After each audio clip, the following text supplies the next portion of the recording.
So Vancouver in is in British Columbia? Vancouver, Yeah. which is on the west coast. Vancouver's It the was west like a coast. 5-hour flight. Yeah. I keep thinking Vancouver's east coast. No. Toronto is east coast? It's in the east. I want to call it East Coast Sure. because there's still like 2 provinces between us and the ocean. Mhm. But yeah, in terms of Vancouver, yes, it is on the East Coast. Mhm. In terms of like Newfoundland, no, it's not on the East Coast. Sure.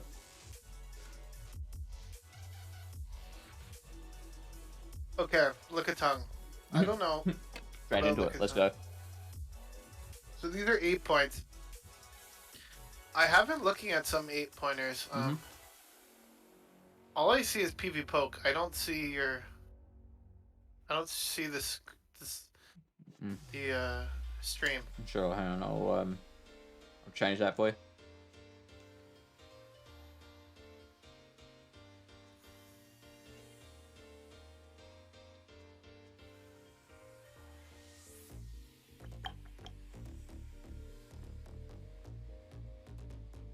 Change windows.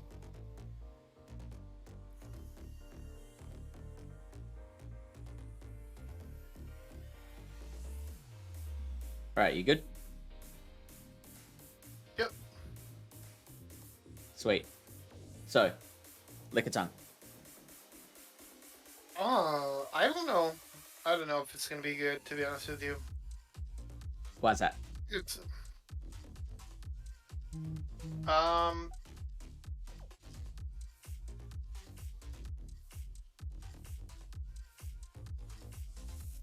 just based on the picks that I see people potentially bringing. What have you been seeing? Like that Oranguru or whatever Yeah. is like basically on every team right now. But this looks like a pretty narrow loss. That's in the one. So Oranguru is left with 23 HP.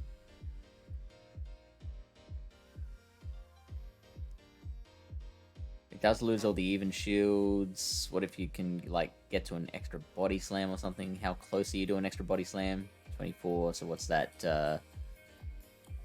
1, 2, 3, 4 licks of lead.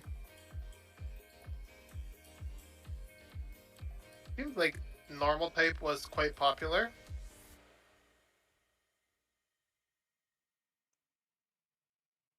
What other normal picks were you seeing apart from Oranguru? I was also using Beware in my practice. Yeah, I really want to start using Beware. That looks really nice.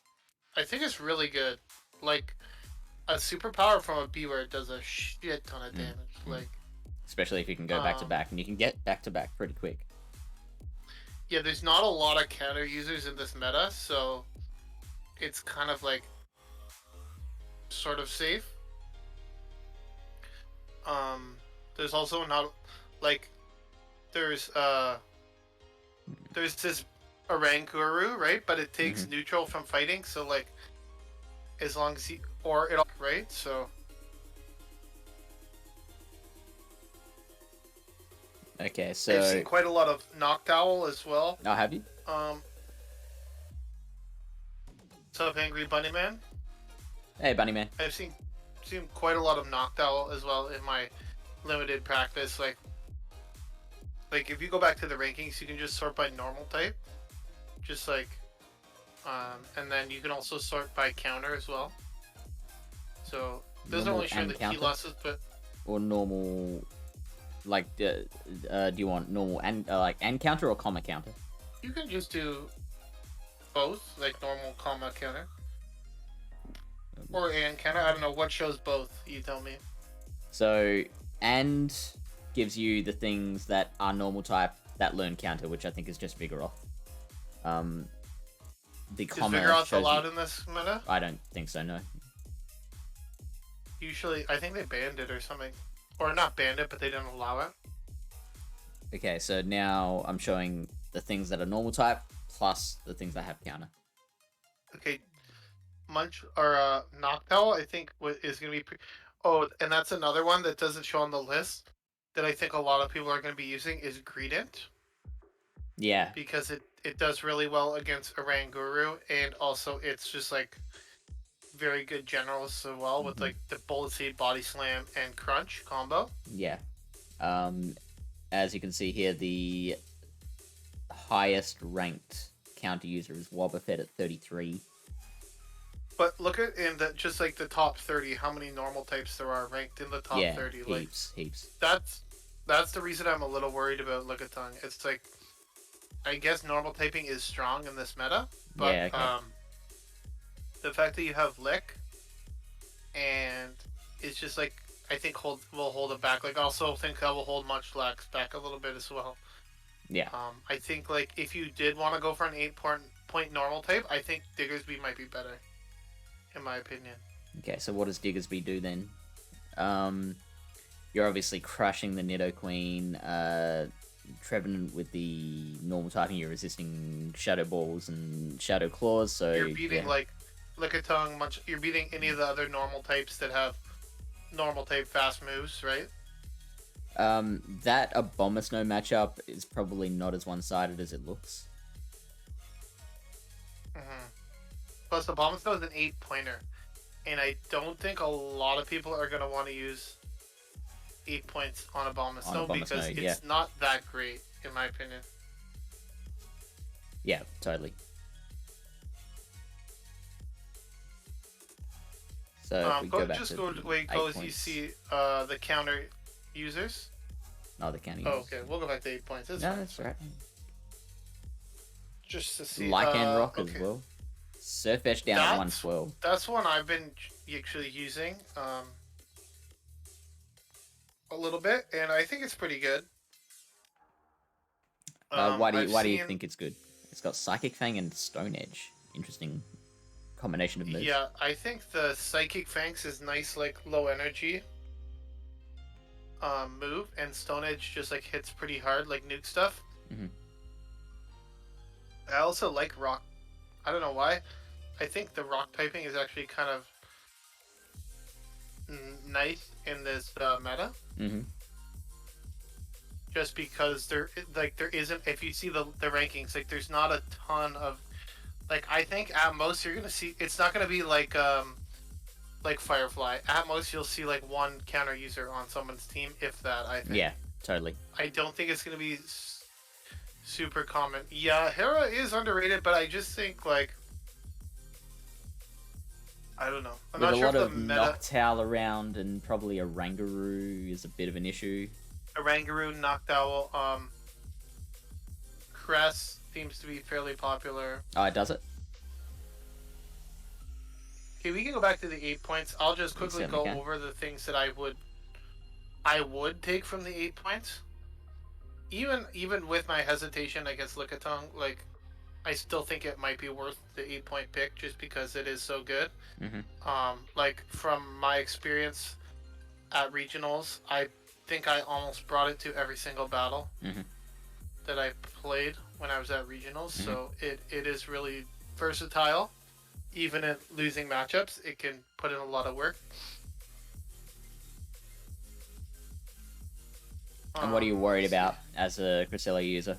What are people likely to bring that it would worry about? Like the Rangaroo is kind of annoying. Yeah, and Greedent? How does it do against Greedent? Yeah, Greedent.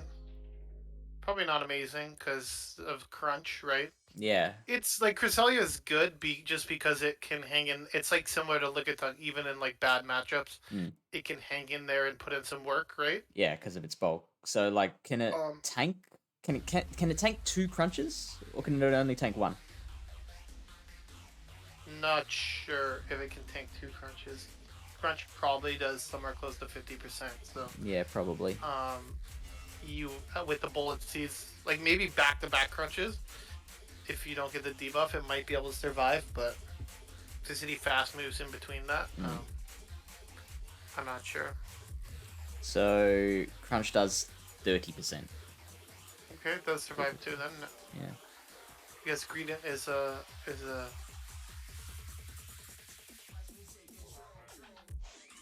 Oh yeah, knocked out with Yeah, Shadow Ball. I think Noctowl is going to be a popular pick. Mm-hmm. It is a 4-point pick. Only does 42%. Get out of here. Yeah. Still, like, oh, I think you have Moonblast, but they're recommending Future Sight. Oh really? I'm interested in that. Why do they recommend Future Sight? I think it's just because there's no Dark types in the meta, so Mm-hmm. the only thing that resists Psychic is other Psychic types, Yeah. Okay. and you already have Grass Knot, right? So Yeah. um, I think just like stab, Yeah, that's like fair. a stab nuke is probably better than Moonblast, Yeah. in my opinion. That's probably what the reasoning is. Yeah. No, that makes sense. Because like it probably does better against. It's still not great, but like this is a pretty close matchup considering one has a super effective move Yeah. against the other one.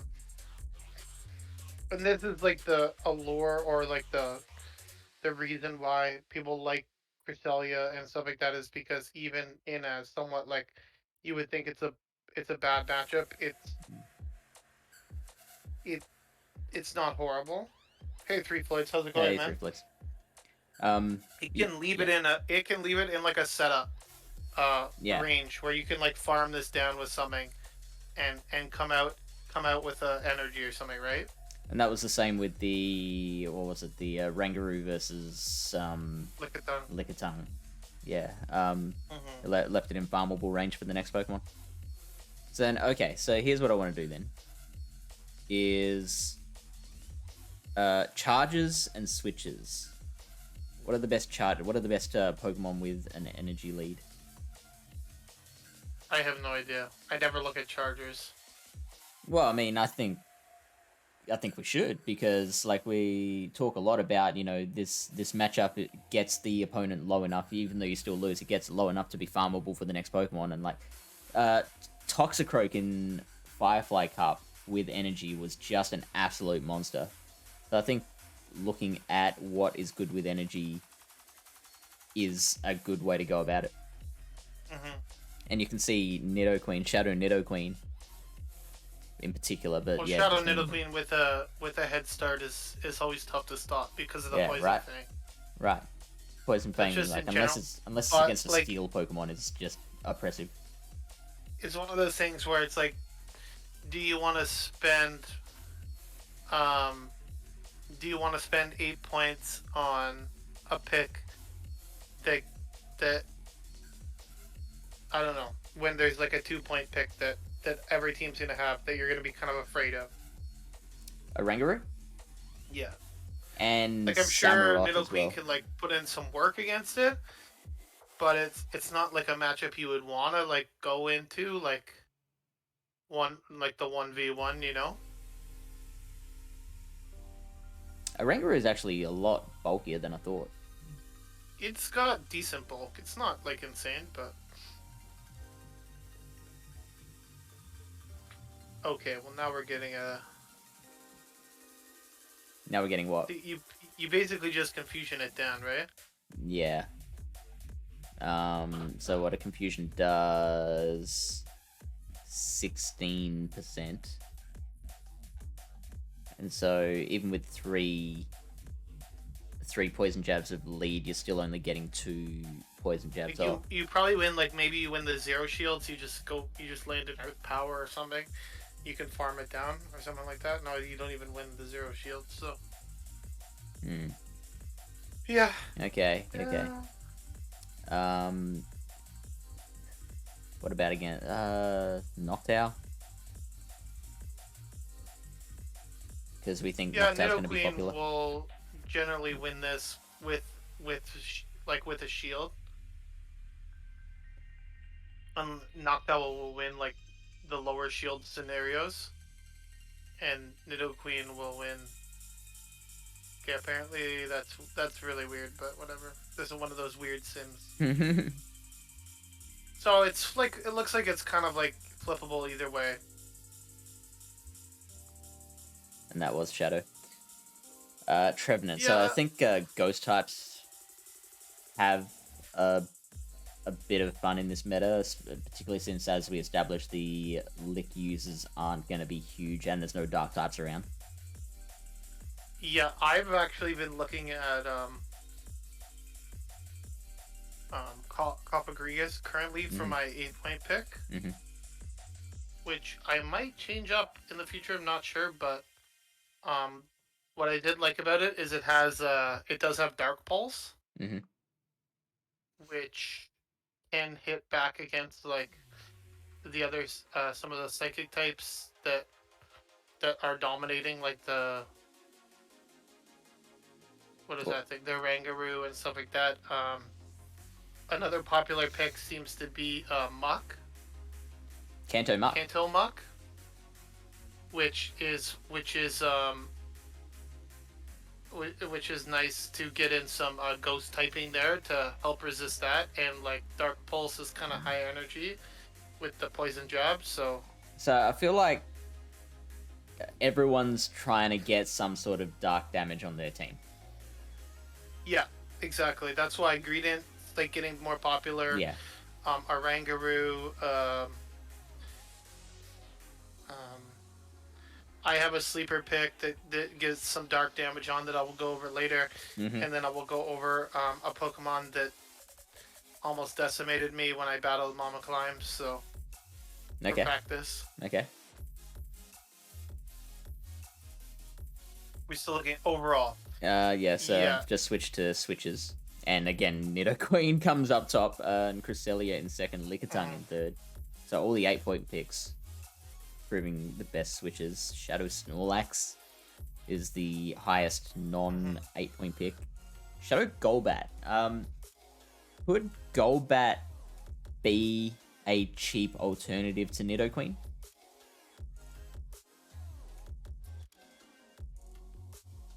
Yeah, I guess so. It's slightly different because of the wing Flying attack. typing and the wing attack, yeah.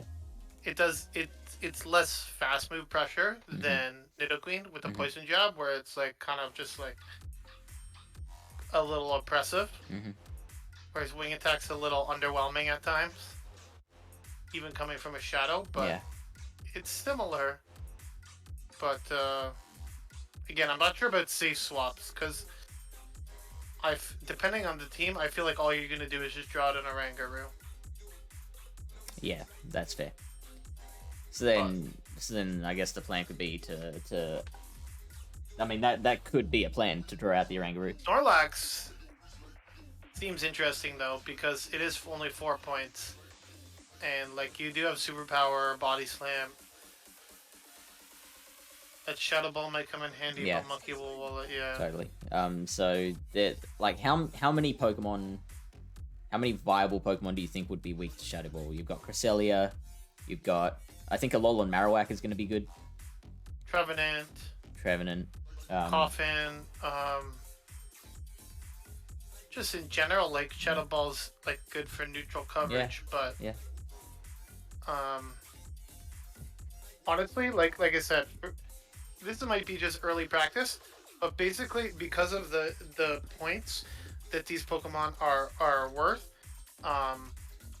Muck and like Oranguru are on every team, so both those Pokemon will give Golbat like a hard time. So I think you're just kind of at that point, like if they are going to be that common, you're almost fighting an uphill battle at that point, right? Yeah. You might as well just go with Noctowl, and if you're looking for a flyer, it's the same Muck points. go against a Oranguru? Because like yeah, you've got the Dark Pulse, but it is very close. I've played that matchup out before. Not a regular Muck, yeah. I've played it out before. If they bait, they can land a Dark Pulse. I think it's probably better for their Rangaroo if it's a Shadow. Yeah, see, like it's incredibly close. very close, yeah. Each I think it's Confusion also doing 13%. Yeah, Gold Belt does well against a lot of the 8-pointers. That is true. Let's see. But I always like the Golbat Diggersby matchup. That's a fun matchup. So, if Cresselia is running Future Sight, then that presents a problem to Kind of bait Golbat. dependent, I think, right? You're probably right. Like Shadow Ball, Poison Fang. But I think we saw before a Shadow Ball only does like 40-something% to a Cresselia. That was from a Noctowl. Oh, yeah, right. From a Shadow Golbat, I imagine it'd they'll be similar. probably do more than that. Regular Golbat will probably be similar-ish, but... So, Shadow Ball from regular is doing 48%. So you're probably KOing with the second one when you take wing attacks into account. Mm-hmm. Shadow Golbat, you're doing over half. If you land a bait, if you land a Poison Fang bait, then I bet you the Shadow Ball KOs basically by that point with all the wing attacks, right? Okay, so if we turn baiting on with the Shadow Golbat. Yeah, also do you have Future Sight? Yeah. Yeah, so it looks like the crest doesn't get to the Future Sight to KO. Right.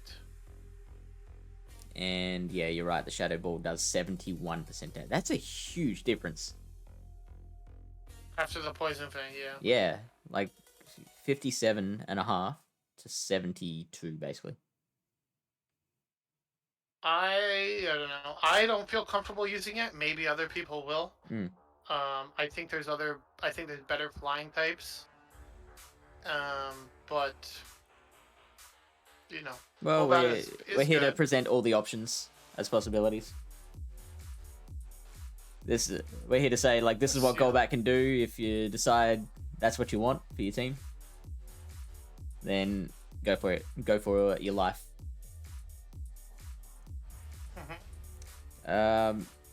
However, I don't know if I agree with the statement that Golbat does well against all the 8-pointers. Yeah, no, I guess it does. So nobody is gonna bring Wobbuffet. Please, nobody bring Wobbuffet. Like, well, it would lose to Chansey, that's for sure. It would. Nidoqueen generally wins that one, doesn't it?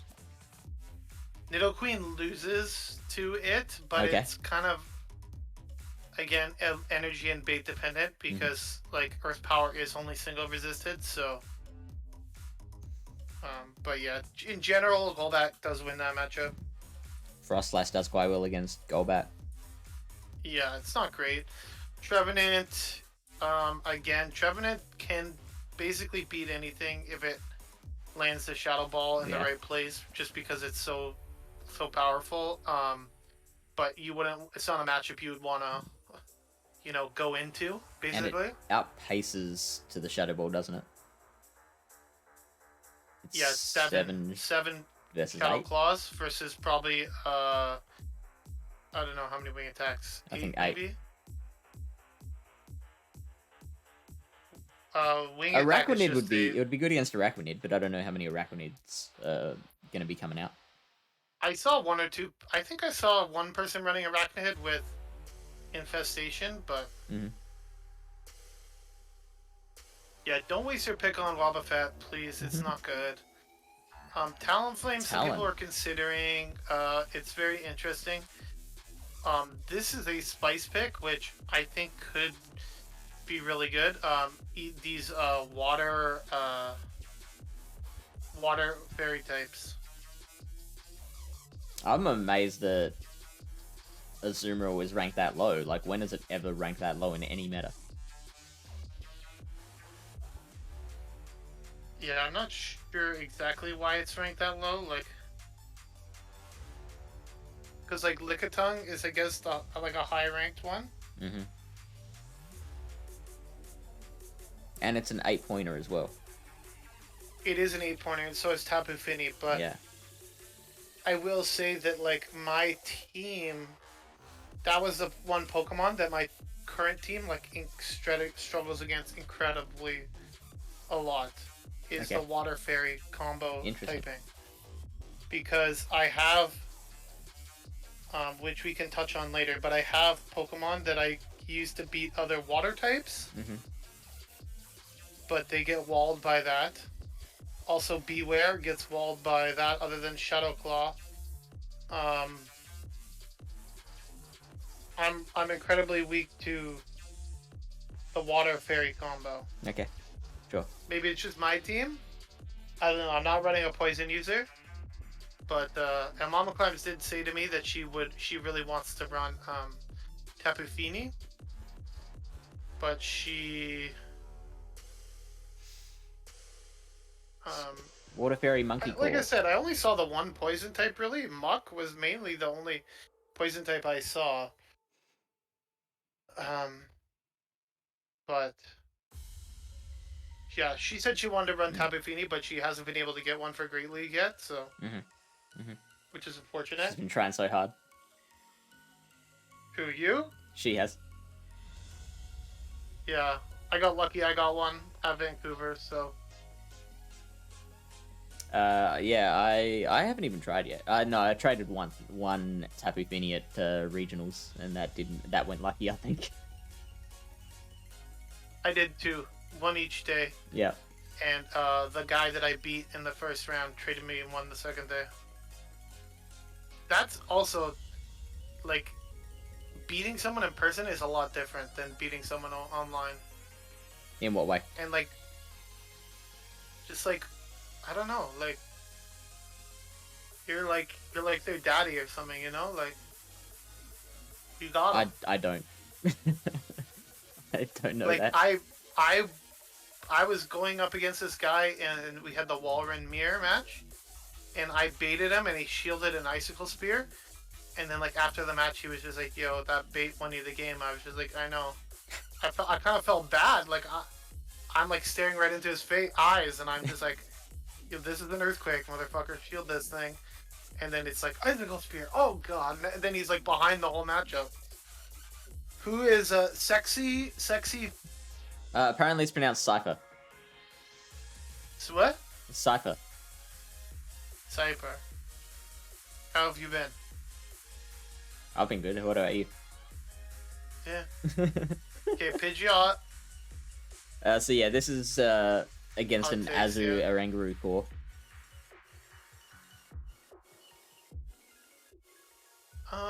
I saw some people running. I saw Panic running Pachirisu in a practice tournament. Not sure how good it's gonna be, but I mean, so what I'll say about this core is that there's not a huge amount of like hugely popular stuff that on the counters list. Lurantis I think is gonna be a little popular. Yeah, and Shadow Muck, but we've seen how close that gets with the Oranguru. How about Tapu Fini over Azu? Or add Tapu Fini in there. I want to see if there's any different Add it as a matchups that it loses or picks up. Because Wild Susan Boyle was saying something, I was watching his streams the other day, and he was saying, like, he really wanted to bring Tapu Fini to regionals over, like, he said he didn't have the optimal team that he wanted because he couldn't get some Pokemon that he was looking for. Sure. In the right time, so. It looks like it does slightly better against Lurantis. Basically, looks like it doesn't lose quite as hard to some of the electric types either, just because, I guess because of the water gun. But it loses worse to Pachirisu. It is not as bulky, and that is to be noted. I don't think anything's as bulky as Azu. Lots of things are as bulky as Azu, just nothing with the typing. That was a generalized statement that did not require rebuttal. Okay. Well, I'm here for that.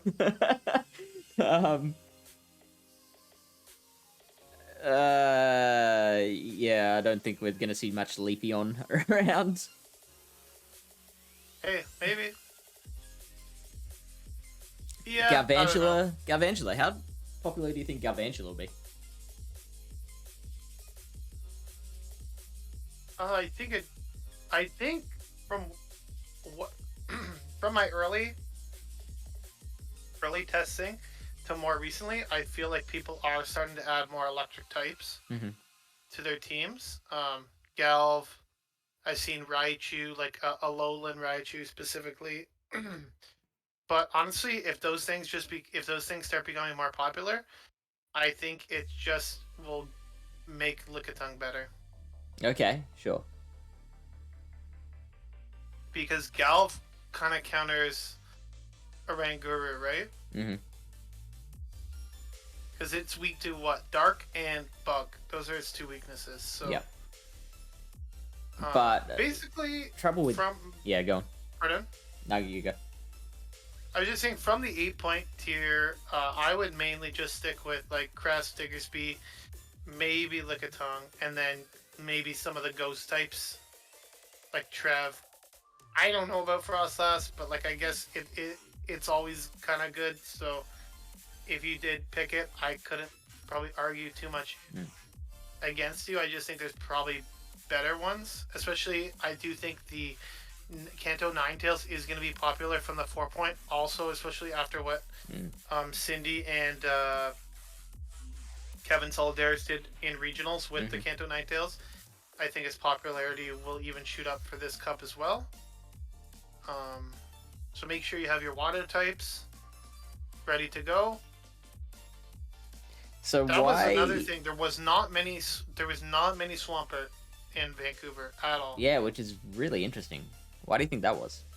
I faced one Swampert, I think, and they had one shield, and I had a lot of energy on my Lickitung. So that's kind of how it ended for them. I don't know. I have no idea.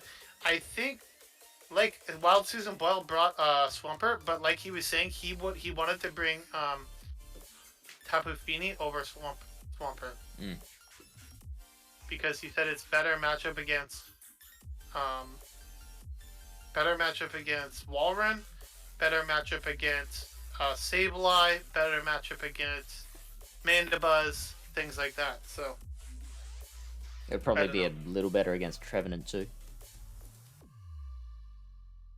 Yeah, the Water Spider as well.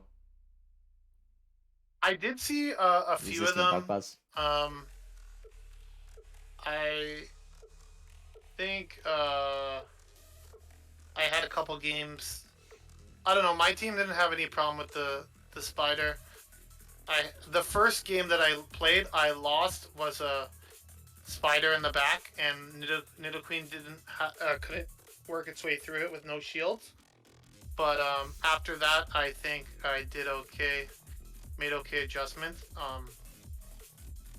I found myself using Registeel a lot. Anyways, we're getting into regional. But, yeah. Okay, yeah, Bomber like Snow. Tell us why you wouldn't run a Bomber Snow. I don't know. I just think after the Weather Ball nerf, I don't like a Bomber Snow. Like, if you want ice types, is Alolan Ninetales 4 points? Yeah, I think it's an 8-pointer. Yeah, 8 points. Oh, it is 8 points? Okay, what about other ice types? How about look up ice and grass? Let's just see what other options there is. Again, if the K9 becomes somewhat popular, especially it being a 4-point pick, I don't think you really want something that double weak to fire on your team. I like Frostlass, to be honest. I would probably pick a Lass over and a Bomber Snow. Yeah, Frostlass. Honestly, Lapras looks not bad in this meta. Dugong, it's okay, but if people are running Lapras, then it's kind of overshined. I like that pick at number 36, Pillow-Slime. I've run that in I think it's much better. Like it's 1 point, okay, and you have Stone Edge. Worst case, you get lined up against like a fire type near the end of the game or something. You have options. Yeah. Yo, what's up, Zion? Hey, Zion. Tentacruel? Tentacruel is not an ice type. Or a grass type. I mean, it's eligible, though. Oh, is it? Yeah. Number 95, Just him 1 and point. number 95. Yeah, I just like if this thing had anything else other than hydro pump, I would definitely recommend it a lot more. I think it does great with a shield advantage, I think, normally. It's just it's the basically all of its wins. It needs to land a hydro pump somehow. I remember That's my only problem there with being one Silph carp that it, in the 1-0 shield, it could literally beat every Pokemon.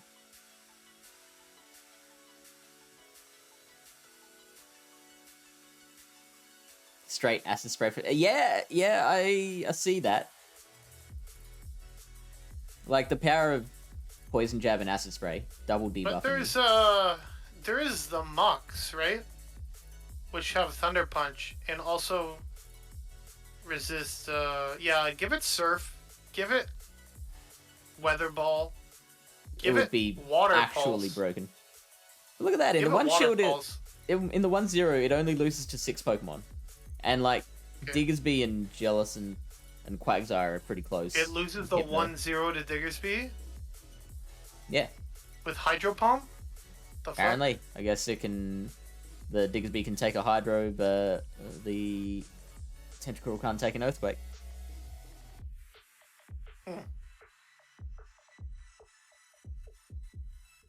I know, but you have a shield and you have a super effective move too.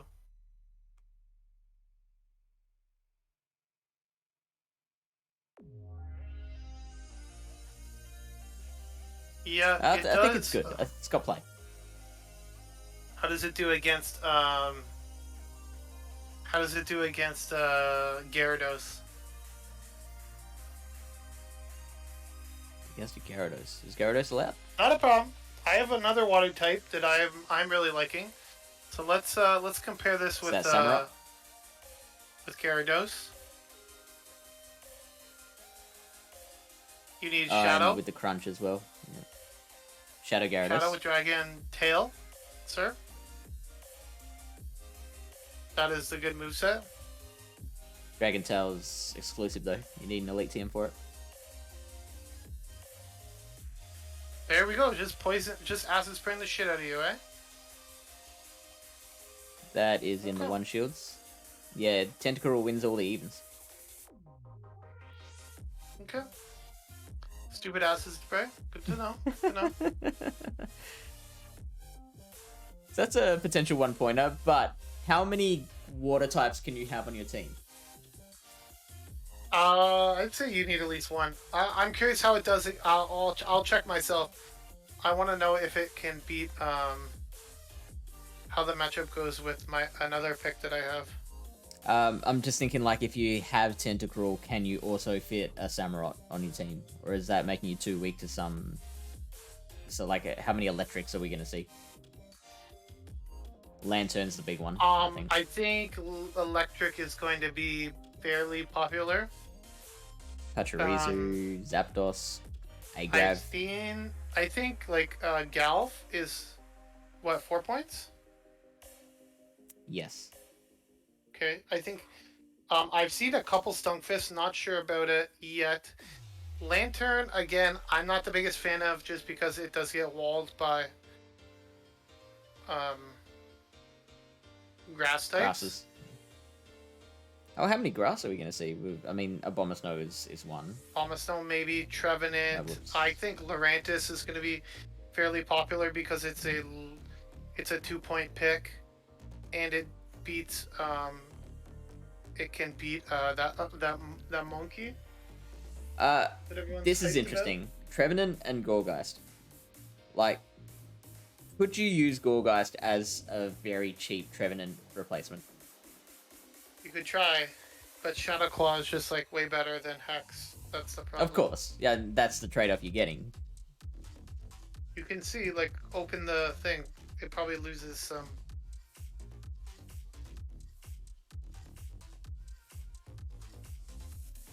So Trevenant beats Frostlass, so you're losing that one. No, it beats Frostlass. Trevenant beats Frost. Oh yeah, So does of course. Gorgeist. Yeah. That's baiting. Forget that I just said that. um, You can only win if you bait. So that's a or very they narrow don't win shield. against Shadow Nidoqueen. Doesn't Trev lose to Nidoqueen in the one shield? Maybe Trevenant is a little glacier, Yeah, so that could possibly be. Yeah. a little bit. Um, It does I don't lose to know. Trevenant.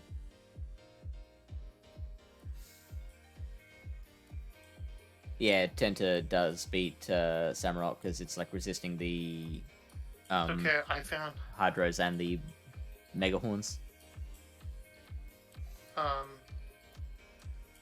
I found a Pokemon on my team that can beat Tentacruel, so it's okay.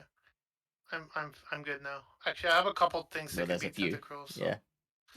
I'm okay now. I feel better about Zion having his Tentacruel. It's straight ass. I think that's what he's trying to say. All right, Araquanid.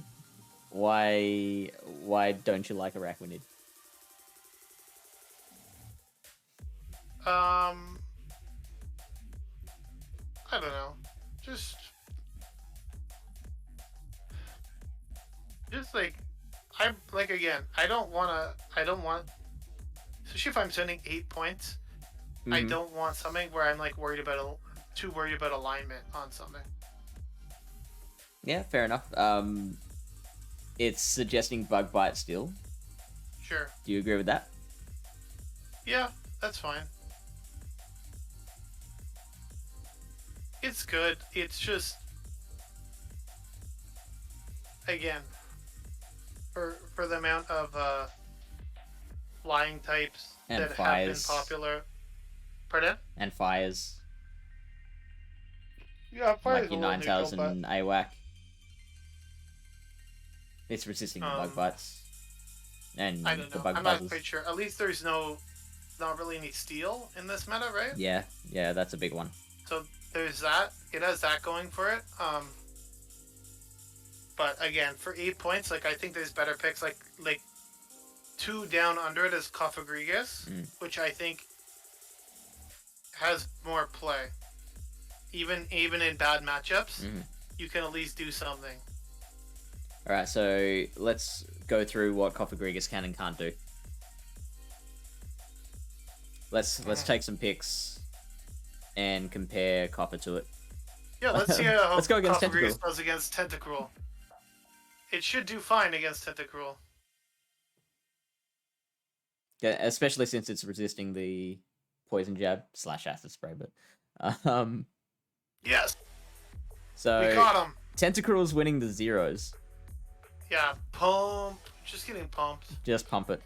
Pump it. Although I did see Matthew running, he was running Dark Pulse Psychic as his moveset on Cofagrigus, which I thought was very interesting. Probably just hasn't TM'd it. Surely you got to have Dark Pulse. No, Dark Pulse Psychic. Oh, Dark Pulse. Oh, not Shadow Ball. Wow. Yeah. That is very interesting. I still say probably forgot to TM it. It's probably newly built. No, he said it was on purpose, and he Yeah. I was battling him, and he Dark Pulsed one of my. So then I had a matchup with Beware and Coffin, and I no shielded, and then it was a Psychic, and it like basically one shot me. Yeah. Okay. A few Poison Jabs lead can get you to the Hydro Pump. Yeah, whatever. Pump. Again, it's big. How much does a Hydro Pump do to the Coffin? 63%. Okay. But each Poison Jab's doing like 2.8% or something. Yeah. Yeah, there you go. Just one Poison Jab lead. And you win the one shield.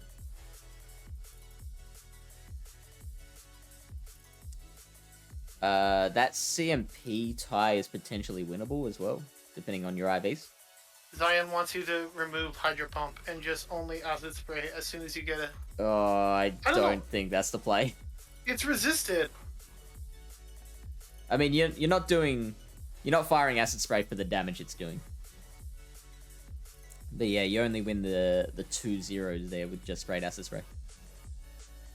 Yeah, if you land again, Tentacruel is like kind of like a bait Pokemon sometimes, especially in like sure in good matchups you can just straight acid spray, but in like not so good matchups you have to kind of work your way to land a pump, right? Mm-hmm. So if we turn off baiting and put Hydro Pump back on,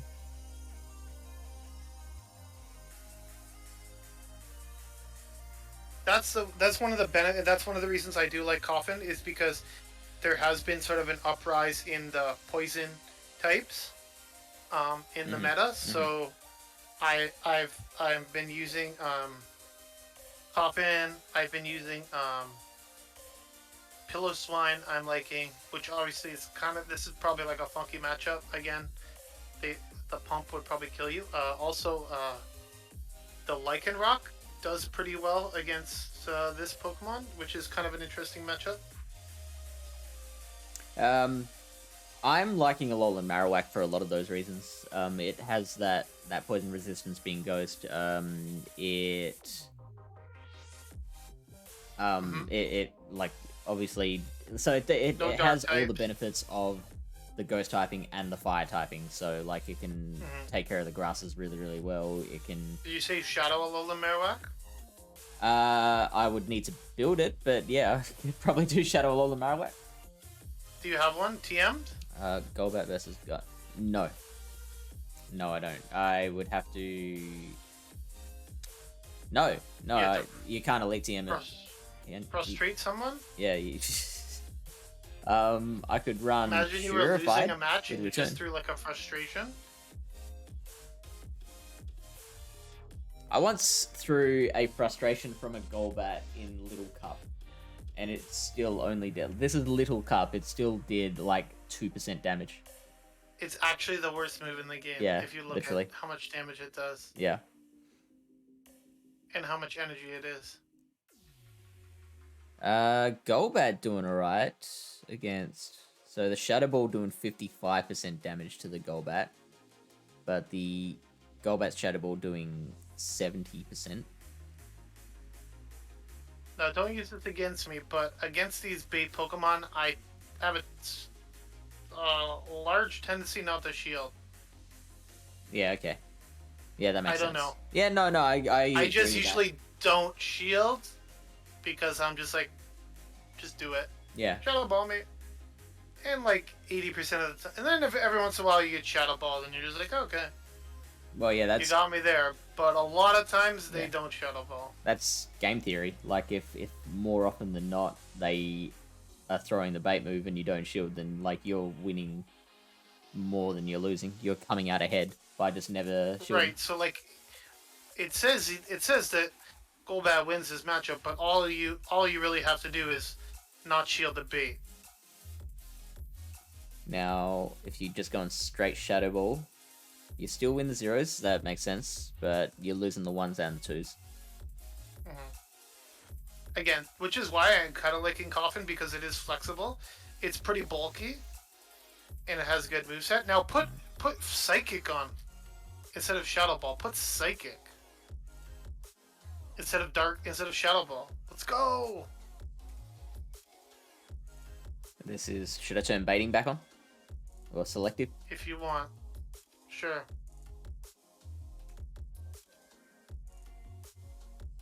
So suddenly you're losing the zeros. That's something. Let's go! Psychic! Psychic doing 66% damage. Which I guess is enough. Like with the Shadow Claws, you're getting the KO. Yeah, it's an interesting thing to consider. I still personally like Shadow Ball because, like, again, when I was going up against Mamaclimbs, like, I was relying on Cofagrigus heavily to deal with Azu. I'm gonna leave Psychic on there because I imagine you just go straight Dark Pulse against Trevenant.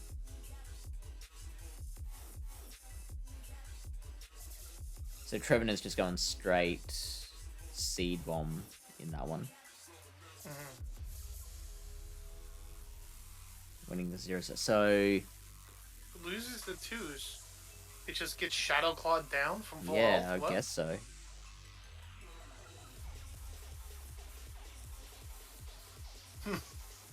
Okay, I guess Coffin is bulky, but that's Not good to bulky know. enough. Yeah. No, Trev's not bulky enough. Coffin's too bulky. Coffin straight. Yeah. Right. I should learn That is to interesting. read. That's probably like the biggest takeaway I'm getting so far. What, you can't read? No, yeah, I've been like I've gotten this far without the ability to read. Pretty impressive, huh? Okay, buddy, we're here for you. Trev versus Coffin Yeah. is a common match in Alchemy. Okay, so Is it? Lloyd I would- haven't seen one. I haven't seen one Trevenant yet in Alchemy. Oh, actually, I did see one Trevenant. They farmed down my. I safe swapped Stunkfisk, and they farmed it all the way down. That was really bad. so Floyd would understand that matchup then. But there's a fair amount of Knocked Owl again, which is like scary as shit. So Which is you'd why, prefer again, if you're going with Ghost, offer. you might as well just go with Coffin because at least you have Dark Pulse and you're not taking super effective damage. So honestly, you could probably, like, if you have a lot of energy, you could probably get it pretty low with a couple Dark Pulses. Mm-hmm. So, What pros else? and cons. Pros and cons. Yeah.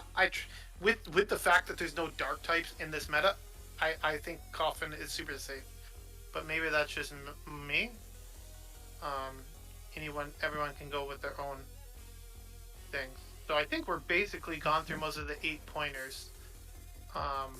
Don't think there's too many surprises. Again, like I said, if you want to get really spicy, you can go for one of those water fairy types that might surprise someone's team comp, but not Zion. Zion is ready for the water fairies, so watch out if you're battling him, because he's just going to come out of that with a lot of energy. Alolan Ninetales. You'd be doing just fine with against Trevenant. You beat the Frostlass, which I'm surprised by. This is Powder Snow. This is Powder Snow, yeah. So probably you'll just land a Gleam or something. Does anyone actually run Powder Snow these days on Alolan Ninetales? Like, yeah, plenty of people. I guess there's no like fighting types that you really have to worry about in this meta, so. Yeah, and no Dark types either. Right, so maybe it makes sense to run the Powder Snow. Oh man, I had nightmares about this Ninetales from regional. Regionals, yeah. I So, laughed. oh, look at that, Good very with that thing. even. What is this with? This is with Powder Snow against the Forge Cup meta. Okay. Again, it is an 8-point pick, and there was quite a bit of water types. Loses to Cofagrigus Copper. beats it. Let's go. Yeah, pretty handily too. Crustle. And Yeah. Yeah. Russell, that's an interesting one. Like some of those rock types, especially the rock electrics, are definitely going to find their way in there.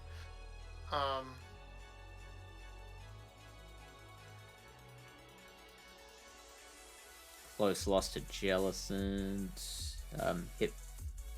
What about Hypno versus Cresselia? Like, is there a reason you'd bring one over the other? I just think it's confusion. Right. Psycho Cut, it's just a little better, probably. And Hypno doesn't have, because Hypno doesn't have like a dark type move like Oranguru does. Yeah. So, plus there is a decent amount of ghosts. I don't know. The Grass Knot is also really nice, I think, because like you did see how much water there is, just in general. Yeah, that's fair enough. Interesting, the A-Tails loses to Surf Edge, just barely. Yeah, that's why most people run Charm on it. In Great League, so it actually beats the fighting types. Like if you don't have Charm, you can easily lose to like Obstagoon, Scrafty, like all these matchups, right? Yeah, but a lot of those Pokemon aren't in this meta. No, not in this meta, but I'm just saying in general. Yeah, That's totally why powder most snow people for this run it one. with charm. You just want to skip over Pet? Yep. Jellison. I don't know. Maybe I would take Jellicent over. Um, maybe I would take Jellicent over Trevenant, but I still don't think it's that great. How about versus Copper? I'm gonna say it loses because of Hex versus Yeah, Shadowclaw. that's what I think as well. They probably get a bait in. They might be able to win. It wins the It's ones just and the bubble- twos. Oh, it's with just the the bubble beam beam bait, shit. yeah. They're bubble beaming twice there. He's so angry by that. Bubble. It has bubble, yeah. So, is there a reason to go bubble over Hex? Just for the normal types, I'd say. Like, but I don't think it would actually help you that much. Yeah. Honestly, it I still... would consider running Ice Beam if I ran it in this meta, just to help out against like a Noctowl or even another grass type. Obviously, it makes you less flexible in terms of like baiting and all that sort of stuff. But in terms of pure coverage, I would say Ice Beam is probably better. I think you're right. But the Sims will probably like Bubble Beam better because Jellicent is just like a Bubble Beam machine. They always Bubble Beam when you think they're going to Shadow Ball, and they always Shadow Ball a Bubble Beam machine when you think they're going to Bubble Beam, right? Oh, Bubble Beam, Ice Beam. Well, I don't know about that. Then you're just losing to Cofagrigus, but that's like other ghost types. I mean, it's already losing to Copper. Not.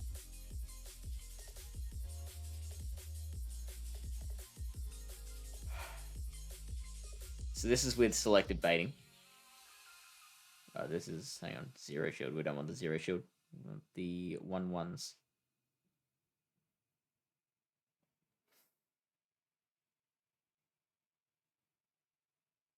So the Bubble Beam helps you with Charizard. You need the Bubble Beam bait for Cofagrigus very much. It just beats Cresselia. The Ice Beam beats Diggersby, which is cool.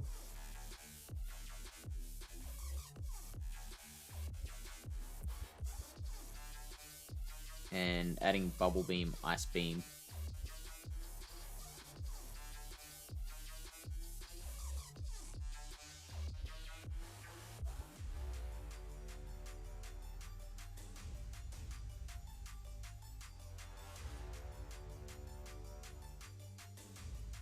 You do a little better against Blastoise, apparently. What?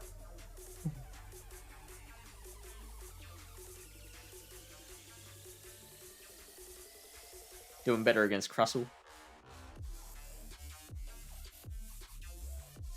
Doing the same versus Diggersby.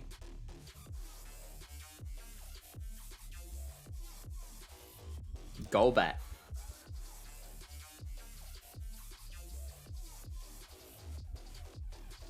It gives you some play, but it obviously loses in other areas. You're beating Lurantis with Bubble Beam Ice Beam. In the ones.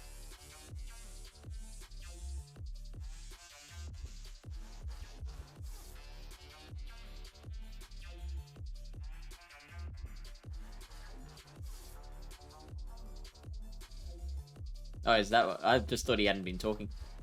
I'm muted. I always am talking. Yeah, I must have muted myself. I don't know. Yeah, Jelly's interesting.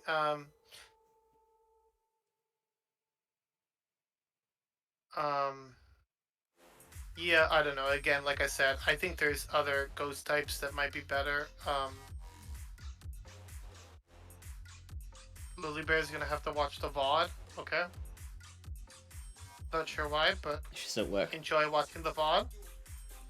Um, Does that work?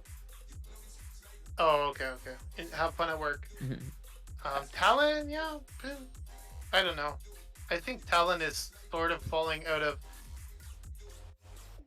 Some people might have a bear problem. Yeah, she's Yes, excited that Beware is actual meta. it's friggin' good. I'm telling you, Yeah. it is good. So, okay. Talonflame over Ninetales or AWAC? No, just take. It's 8 points. Just go with Ninetales or AWAC. Well, we wanna like, if you want to run a Talonflame, this is what it can do. Like, we're not strongly here to just suggest say not no winning a to Talonflame. everything. Not running a Talonflame. What does it do? It's a flying type. Okay. Mm-hmm. That's the only, and it has Brave Bird. That's about it. It's less bulky. It's more clunky. It's tougher to use. Beware versus Coffin. Ooh. That matchup is annoying. Don't remind me about that. I've been psychic before. It's not fun.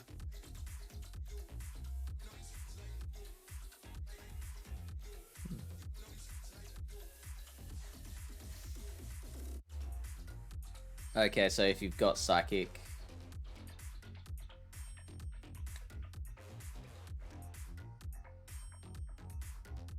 Yeah, Beware... I don't like Stomp, hello. but You're winning all the 2 shields. No, is that... Hang on. Beware is. Beware's winning the 2. But losing all the 0s and 1s. Yeah. I don't like Stomp. I'll just say it right now, I think Stomp is useless. I just would prefer to run Payback for the like kind of nuke damage, and then I'll figure it out from that point on. So let's try that. But you're still gonna lose because you're gonna be baiting superpowers at that point. Okay, I mean, you win the 0s. Yeah, and the 1-0. Yeah. Very handily. I mean, that's not bad. It basically only wins the 1s. Which is The fine. Coffer does, yeah. Yeah. I personally like Payback because, again, people are trying to get dark type moves into this meta. Yeah. And I think it's just a nice nuke to have against anything. But I will say, like, that superpower smacks. Yeah. Like, I hit, like, I think it was going against Miami Duck, and I had Psychic Fanged his Oranguru, and I came in with my Beware, and I won CMP, and the superpower did, like, 60% to it. Right. Slenderous. Oh, we're doing Master League? Yeah, this is just a whitewash. I was just trying to think, like, what would Talon get you that 9000 AWAC doesn't? It's just like a hard wall to, like, a Lurantis. Yeah, okay. Like, they can't even superpower you, really. Like, they Yeah. they would be superpowering you over leaf blading you. Like, you're picking up some benefits, but again, there's not a lot of flying fire types or flying types. Does it beat the other fires? I don't know. It does, like, I'm assuming that's like baiting and landing the Brave Bird. So how would you want to adjust it? Would you just turn baiting off? Because you wouldn't want a straight Brave Bird in any situation. Might want a straight Brave Bird if they're not going to shield because they think you're throwing a flame charge. It's just situational, right? If you go straight Brave Bird, you're still winning the 1 shield.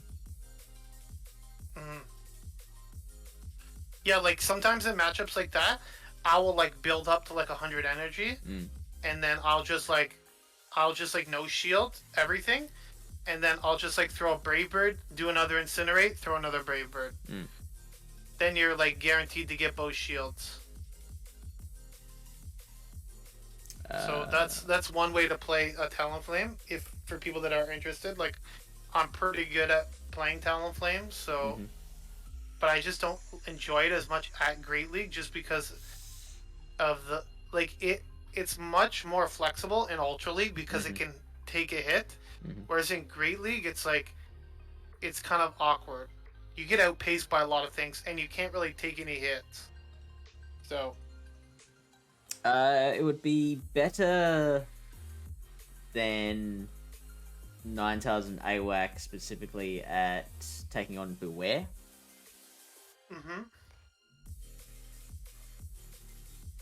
That's probably the only other thing. What did you say? Yeah, so it would be better than the other fires at handling Beware. Right, things like that. But I think those are just small things, really, because at the end of the day,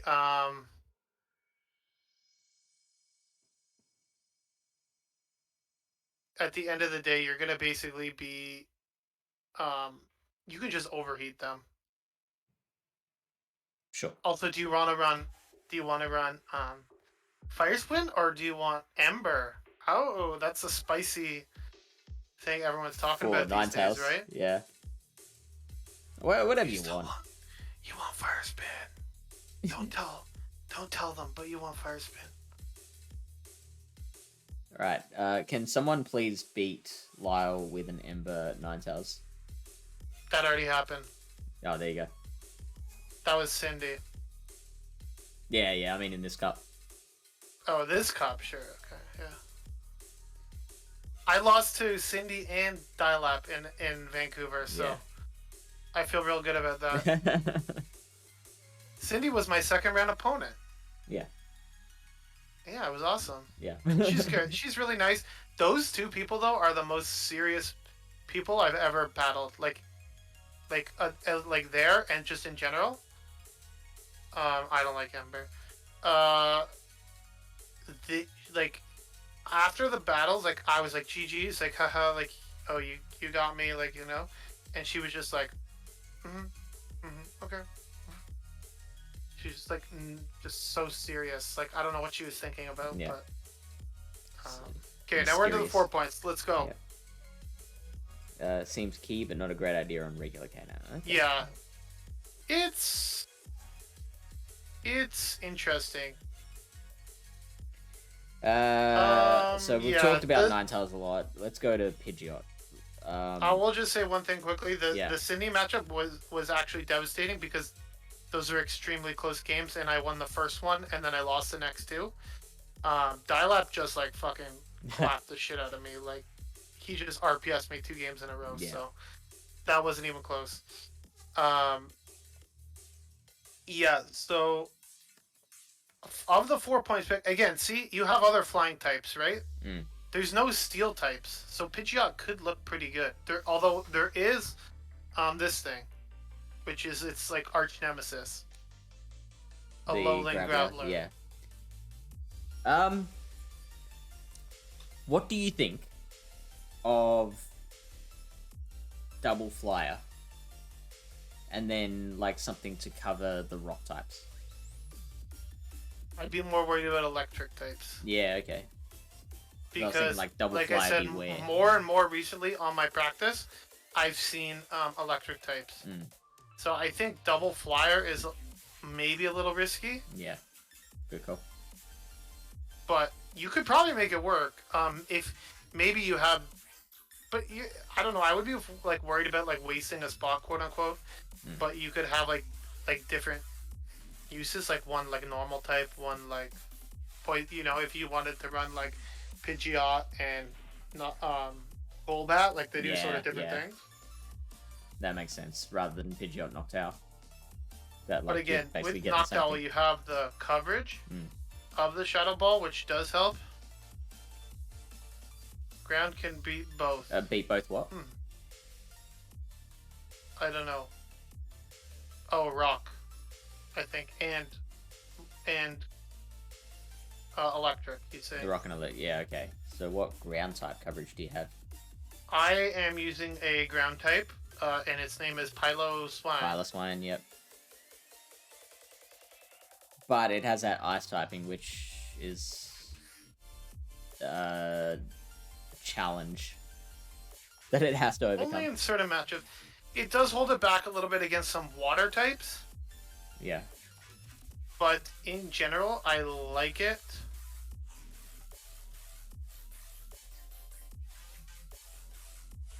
By score, Ooh. yeah. Again, I think there will be.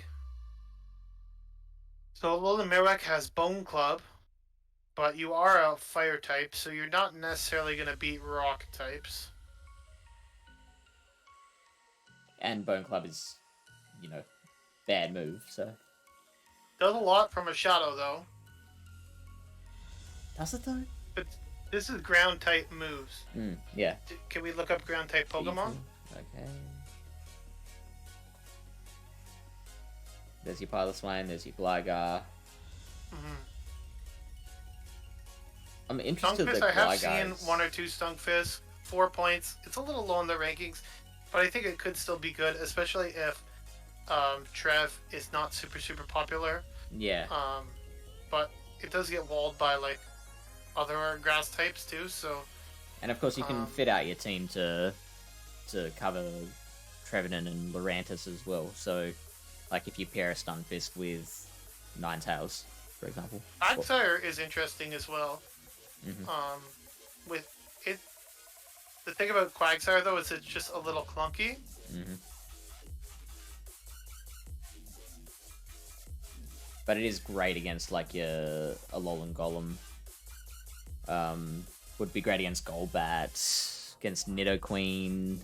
Would be great against. It would be great against your Ninetales. Which one? The Quagsire. Quagsire, yeah.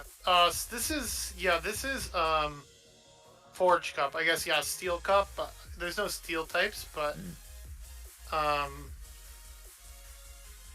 Apparently, regional invitations have been sent.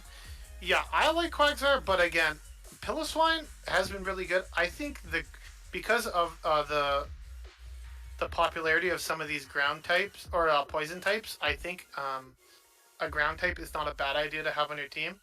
Especially where I don't know where Zion went, but he definitely doesn't want to see a Quagsire. Although Hydro Pump would still do a shit ton of damage. Yeah. But yeah, those mud shots are going to be adding up, and again, the only issue with Quagsire is it's just very clunky.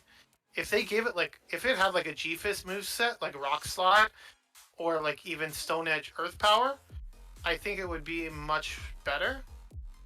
I don't think Quagsire's that clunky. Like, it's obviously clunkier than the other Mud Boys, but like, I don't. Yeah, it's just because not being able to like store more than one move, Yeah. and having such high energy moves just holds it back a little bit, I think. Because Stone Edge is 55, Earthquake is 65 energy. Yeah. So look at me, I know my energies.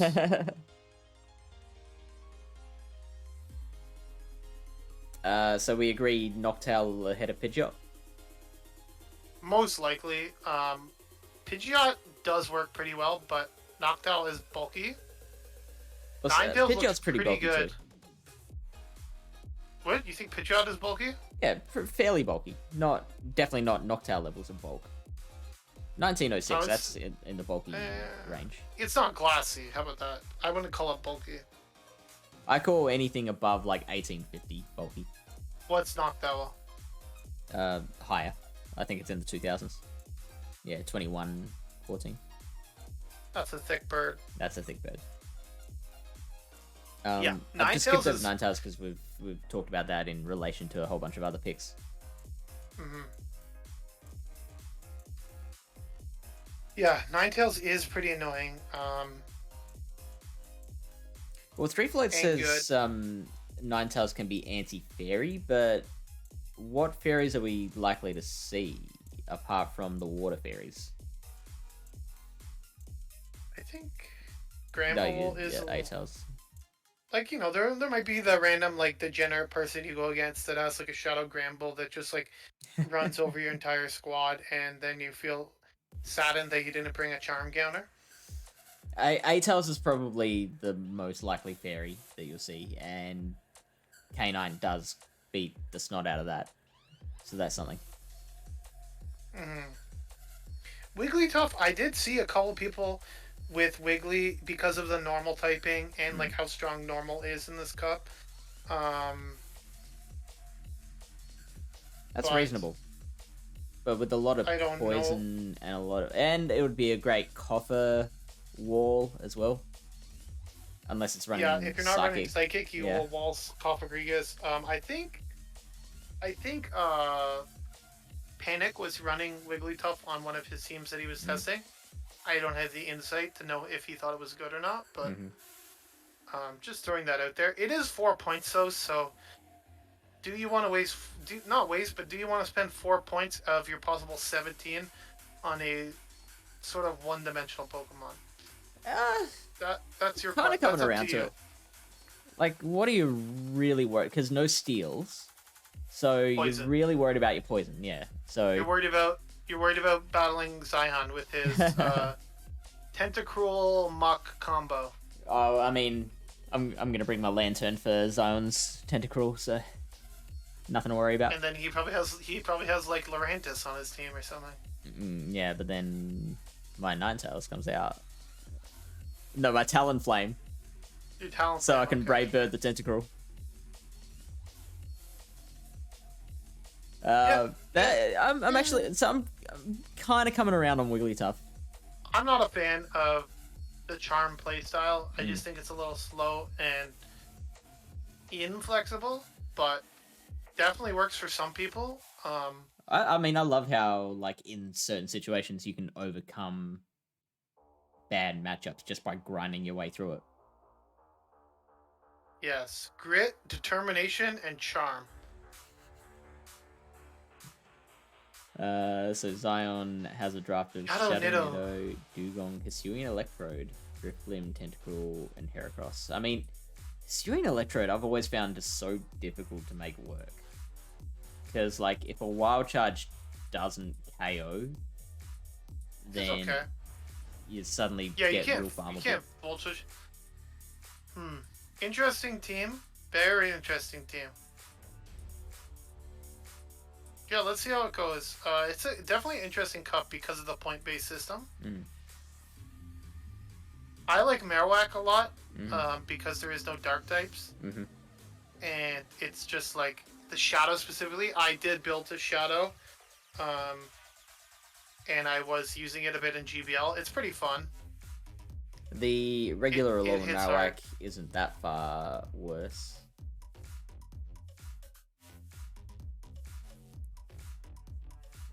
Pardon? The regular Alolan Marowak isn't that much further down than Shadow. Nah, we don't. That's like its long lost cousin now. Well, I mean, It's just like regular. I don't It's like think regular I'd be Machamp, alone. you know? Remember regular Machamp? He was only good in that one cup because they didn't allow shadows.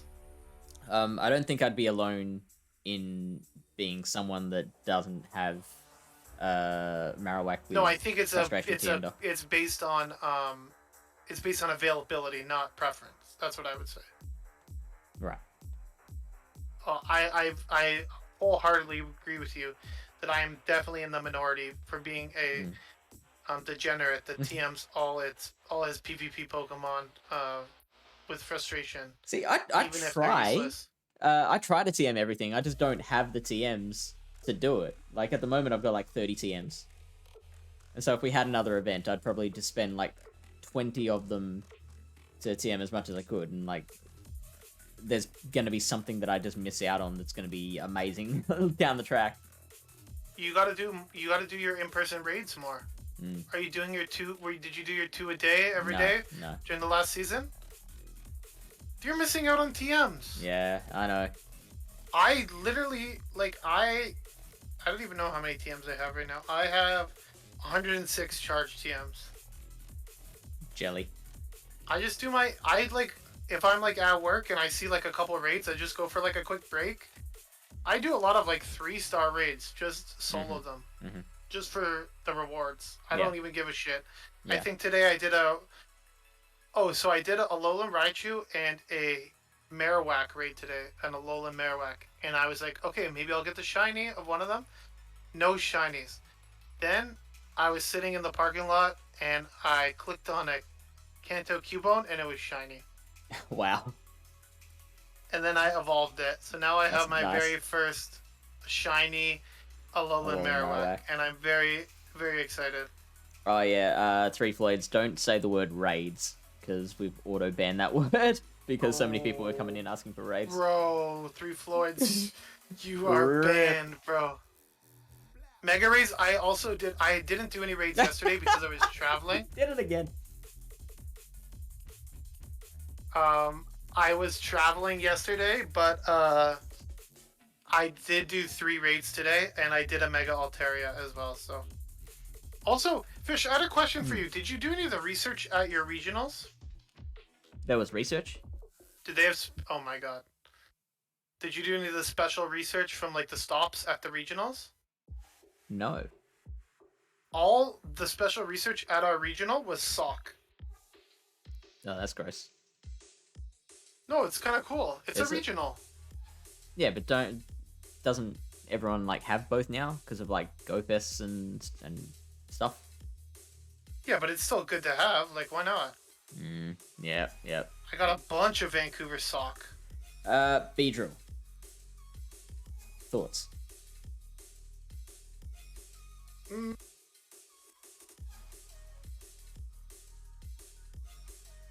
probably better poison types at lower rankings, at lower points.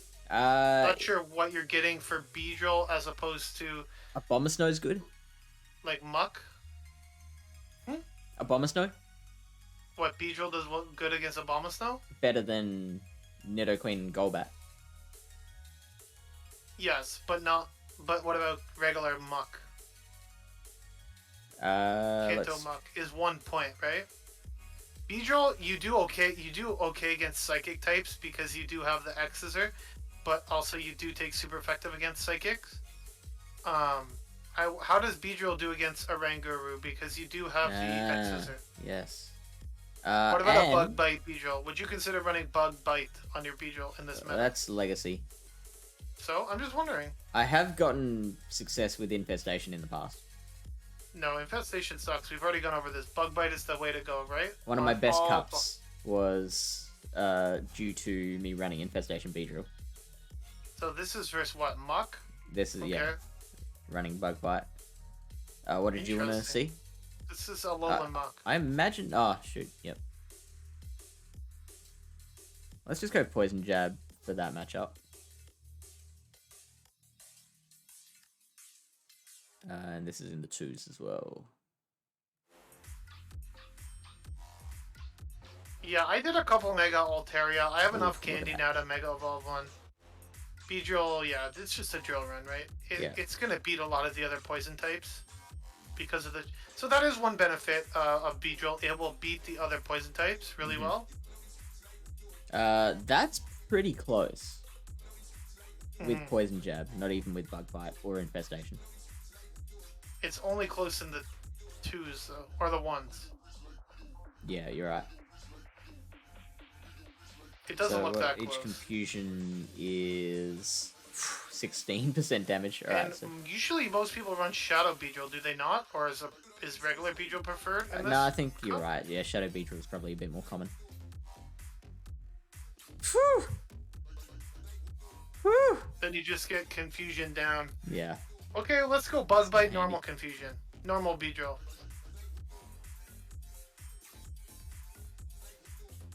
Hello. Just win the ones, you still win the 0s and 2s. Very niche. Shadow? Shadow?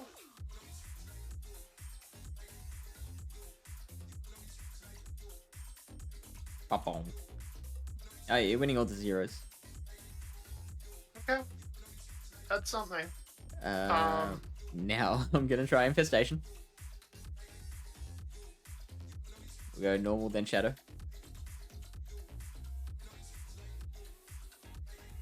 He's still winning the 1s. I think that's pretty much the same as what Bug Bite was.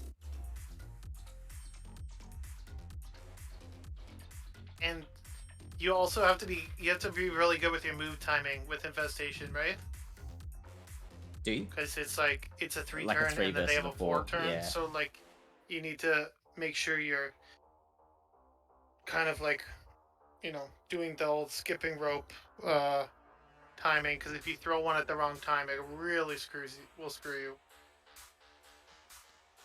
So it takes, as a shadow, it takes 5 confusions to take you out. So if you... How much does an X-Scissor do, though, just out of curiosity? X-Scissor does 47%. So if you build up to 2, and like an Not infestation does 6%. You're not gonna really infestation something down, though, right? To get to I mean, 2. if you have energy on the Beedrill, like if you build up to 2 X-Scissors back to back, which admittedly is harder with infestation. Probably sure. more likely with poison jab to poison jab something down or something, right? Yeah. Shield once, poison jab something down. They come in with the monkey, and then you can just X's the crap out of it. It's interesting because it does beat other poison types. Yeah. Really well. Like, how does Beedrill do against Tentacool? Tentacool. I'm just saying, like, it beats Mach. It will do well against the other poison types because of the drill run coverage, right? Yeah. Would be very bad against Noctowl and Pidgeot. Yeah. Although you do have the neutral poison jab. I mean, which is one of the reasons why you would want poison jab, probably.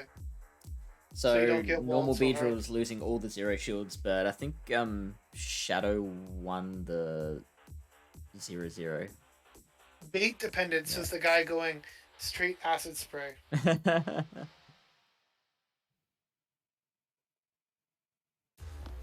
You're just throwing an acid spray. And they're shielding. Yeah, so Beedrill is interesting. Obviously, you lose the Golbat, so that's another poison type that you would lose to. Yeah. But there's Nidorina there. It's rank 30. Hello. You would beat a Nidorina. I forget when I battled a Nidorina at some point, and I shielded what I thought was a return, and it was a Poison Fang. And then that thing lived on like 1 HP and got off a return, and it was really annoying. Yeah. Okay, so I think we've gotten to Greedent now. Yeah, Greedent, I don't think there's much to go over here. I think Greedent's a really solid pick. There's not a lot of fighting types, and the fighting, even some of the fighting types, like Lycanroc and Sudowoodo, which I've seen a few of, because they do have that poison resistance, which poison seems to be quite good still in this cup as well. Greedent has the Bullet Seed, which is super effective. So yeah. I think and Greedent actually does really some work, even though it's such a low damage move. Yeah, it's very solid. I would say, honestly, from the 4-point picks, I would say Greedent is a priority. If you want, it depends on how you want to set up your team, right? Some people want to go for the 8-point pick. Perpetually looking for the Hundo Nidorina. Oh, sorry, 3 Floyds.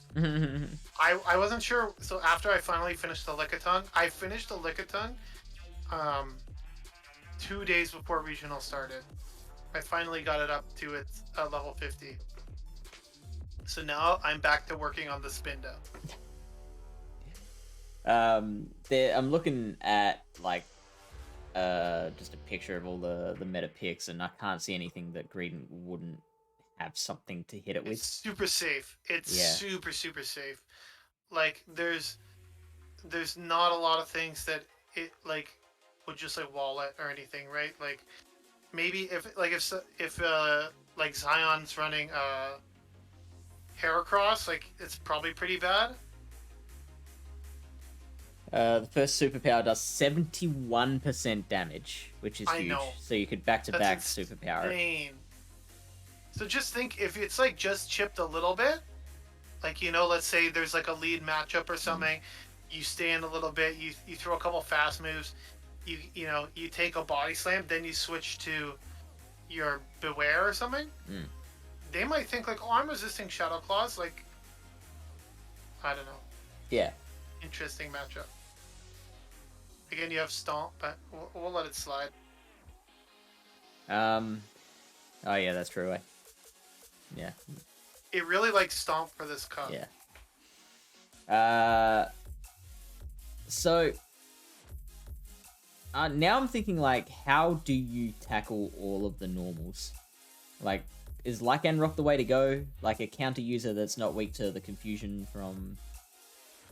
That one of the reasons why I am liking Lycanroc. Yeah. Is because, and it also has the psychic coverage for some of the, because it can handle it can handle a lot of the normal types.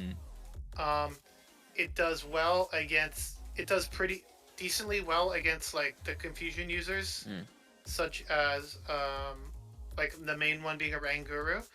Also, having the psychic fangs is like good coverage against, even though it's a weak move, against other poison types, and also resisting poison.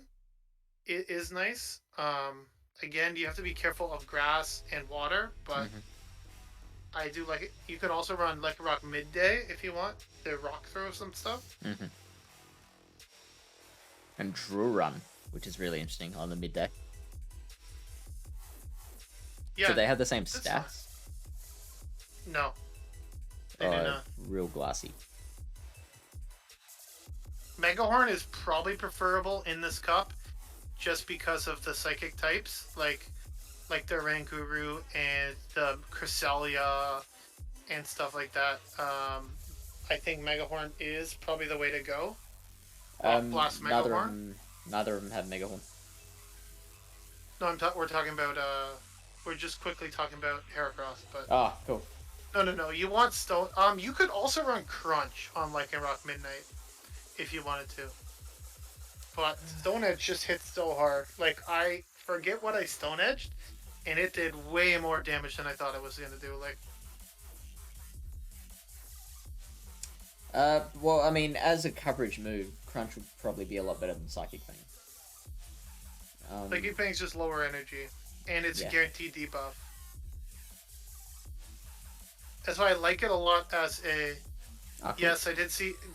Peter, we all got invited to regionals. It's not like it's that exclusive, okay? But congratulations. Wow, Lyle. Okay. It's not like a region I'm aware. Oh, I don't think I got invited. Oh, no.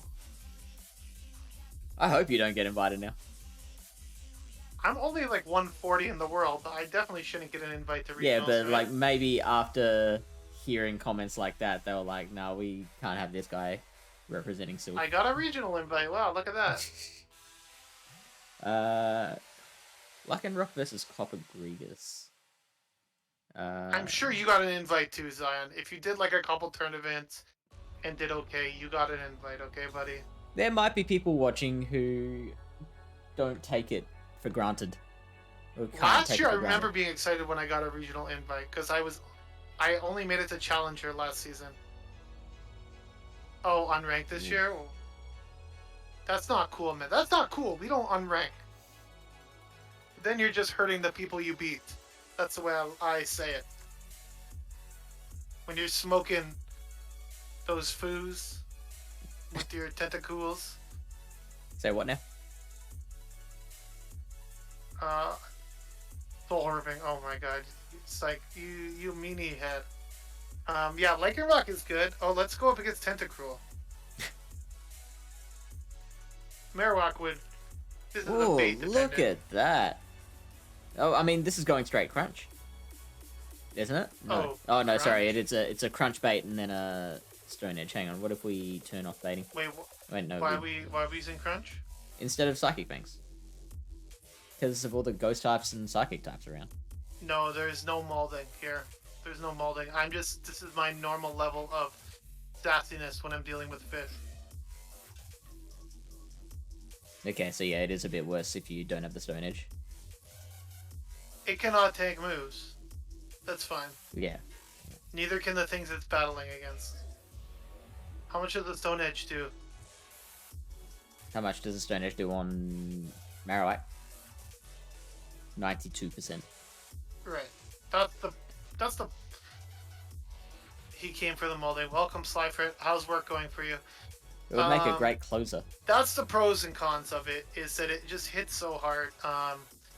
And I like it for its setup ability, because even if you lose let's say if you use it as a switch, even if you lose that matchup, you can still land a couple like Psychic Fangs, let's say, and then your next Pokemon, it's easily farmable to come out of that with energy because their defense is already lowered, right?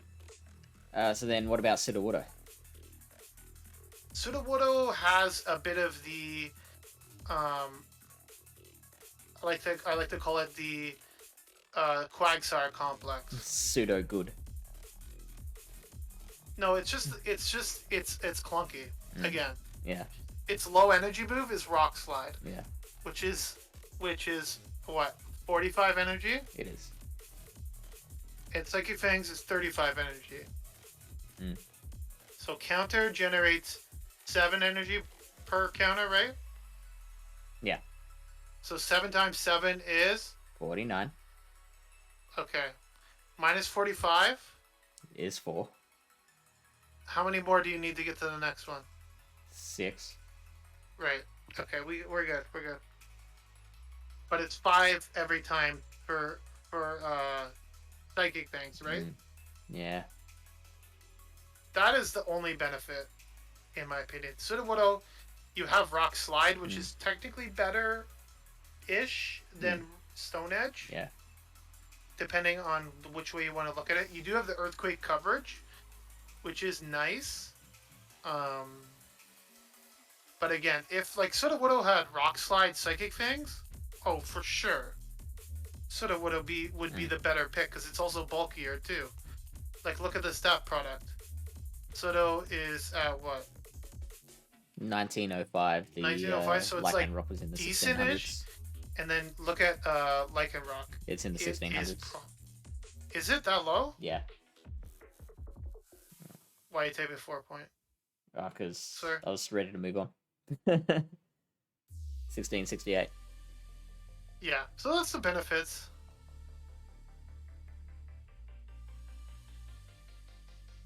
Yeah, Sudo. Yeah, I think Lycanroc's the way to go. Or Bonsly, if you want to get spicy. Yeah. I did hatch a Hundo Bonsly the other day, so I'm really excited. Me, I'm going to be doing the Ontario regionals. As for fish, I have no idea. This is Silph regionals. Yeah. It's the same one as fish. Maybe I'll battle fish. Oh, by the way, Lilybear, congratulations on your regional invite.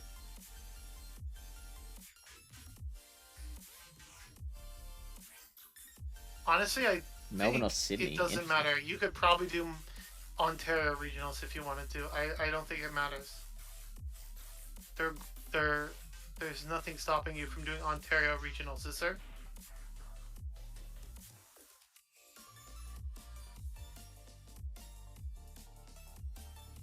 You brought a Dunsparce. Yeah. And actually, Dunsparce wasn't horrible in that meta, so it was another situation where dark type damage was really good. Right. Okay, Pachirisu, I've seen quite a few people possibly using. It's really good. Obviously, it's very bulky. Again, we've seen there is a decent amount of ground types, and you only have electric type moves. So it just depends on how good you are at getting alignment. Lapras / Dugong. I like Lapras. And now that I'm looking at it, it looks pretty good with the Skull Bash Surf combo. Again, we said there's not a lot of counter users. Like Surf Edge would be annoying for Lapras, but maybe also Heracross would be a little annoying. But Final Flash has 5,000 Stardust. Wow, that's a lot. But I think overall, like, Lapras looks pretty good. It's fairly bulky. It has a good moveset. I do like it. Same with Dugong. Yeah. I think Dugong, what holds it back is just the Water Pulse. Yeah. It does. You do have the added benefit of the debuffing. It depends what you like. Dugong is like Icy Wind is higher energy than Surf, so it just depends what type of playstyle you're going for. Also depends on how popular Lapras is. Because if Lapras is actually popular, then Dugong becomes irrelevant. Yeah. Because Dugong cannot do anything to Lapras. It's the whole. That's one of the reasons why Dugong is gone from the meta because of Walrein, and you know. Yeah. What can you even do? So it really struggles against your ice water types. Yeah. Like if you know what they really need? We need a purified Dugong. What difference would that make? Return. Oh, return, yeah, of course. If we could get like a return Dugong, I think that could really bring it back up into the meta. Yeah, possibly. That's fair. That's fair. But anyways, that's for another day. Dugong would be better than Lapras against Trevenant specifically. Yes, you do have that. Yeah, you have that going for it. It typically performs better against grass types. It does still take super effective from grass. Don't ask me why. Don't ask me why. Grass. Everyone, by the way, I'm getting so many notifications now for Forge practice. Now that they've released the invitationals for regionals or whatever. Is Forge going to be the meta for regionals? I think so. Huh. Oh boy. I'm not sure. Isn't it? Isn't it supposed to be? I mean, when's regionals? I don't know. Is it like? Does it have to take place during the month of June? Usually this month. Yeah. Okay. Isn't it this month? Sure. Well, that makes sense know. then. We'll have to see. But yeah, like you said, Dugong definitely performs better against those types, whereas like Lapras will do much better against the fire types. I think it just shakes out to what the meta kind of revolves around. But in general, I think Lapras would do better from what I've been seeing. Because like, I've seen quite a lot of Samurott. Yeah. Which Lapras will do much better against. Things like that, right? We've talked about Stunfisk. Or have we covered what we need to with Stunfisk? It's just another ground type, which I think, like you said, with the uptick in poisons, you need to. Oh, regional says in July. Okay. Oh, there we go. They could still use this meta, maybe. I don't know. I imagine they'd use the July is usually off season though, so I don't. Maybe they're only going to be doing regionals and they'll just carry the meta over. I have no idea how they're going to do it. Again, I think it's important to have at least one ground type on your team. And Stunfisk has a good combination of typing offensively and defensively. So like, there's a lot of fires, there's a lot of poisons. There's probably going to be flyers here and there. Just walled by electric or grass, but we're really only the other expecting thing I will say about Stunfisk is it's very. There is a lot of ice. Is there? I guess there's the Lapras. And a Bomber and Frostlass. Bombers. Yeah, Piloswine. And Pallet. Yeah, if they're waters, like you can hit it back with the Thunder Shocks. Oh, there we go. Or the July Discharge monthly or cup. whatever. Again, my only issue with Stunfisk is its moveset is just very weak. Mud Bomb Discharge. It's kind of like Azu. Like don't accept it to like sweep a team, you know? Yeah, that's it fair. does a really good job at doing what it does, but it's not a closer. Let's just put it that way. Whereas like other ground types, like maybe like a Piloswine or a Nidoqueen, which is obviously 8 points, or something like that, like you'll have more closing potential with those Pokemon. But it definitely is solid. I wouldn't jump on anyone for drafting it. So. What about like a Stunfisk and I'm trying to think what you could put it with as a core. So you're worried about your grass type, so Stunfisk and AWAC, Talon? maybe. Stunfisk Talon, Stunfisk Ninetales. You're weak to water. Yeah. You've got something to hit the water with. It's very tough typing to cover weaknesses for. I will say that. Yeah. With one other Pokemon. What are the requirements for regionals? I think it's basically just like play a couple ranked tournaments? You have to place in the top X amount of spots in a community leaderboard, and the amount of spots that they give out for each community depend on how many players there are who have played one cup in that community. Then they give them to people who have won tournaments of like 7 rounds plus. Thank you for the insight. Or anyone above a certain rank on the global leaderboard. I'm number 1 in the BTW community There leaderboard. you go. Miami Doc is number 2. Blair is fish on a heater. Oh, jeez. Yeah, BTW, I've done terribly in GoCast. I should be top. You are ranked 15th. That's higher than I thought. You have a 50% win rate. That's also higher than I thought. That's really bad. Have we looked at Venusaur? We have not yet. Superior is very annoying, in my opinion, if you want to look at grass types. Yeah. A lot of people were running that. Again, Venusaur has a poison subtyping, so which is strong. It might limit some of your other picks. Like maybe if you go for a grass type that doesn't have the poison subtyping, it will allow you to fit like another poison type somewhere in on your team. But I do think whenever you can put Venusaur, it is strong. Again, these are all 4-point picks, right? So maybe you might want to try to squeeze in. You can only pick, like, it depends on how you do your team. Like, if you pick an 8-point pick, you can only pick one 4-point pick, right? So, but some people go with a strategy where they want to pick, like, what, 3 4-pointers? Yeah. And then they build the rest of their team out from there. So it just depends on how you want to do it that way. But yeah, Venusaur looks pretty good. What would it get? It wouldn't want to see what. Yeah, there's no steel types, which is the big issue with Venusaur. So I'd say overall it's pretty safe. It does Walls Fist. Fist. I mean, Superior does neutral, that better. Neutral mud bombs. Yeah. But, I guess you wouldn't want to see a Golbat would be the big one, right? Yeah. So out of Superior, Meganium, and Venusaur, they've all got kind of different advantages and disadvantages. I like the ground type damage on Meganium. Superior would be preferred against a Rangaroo.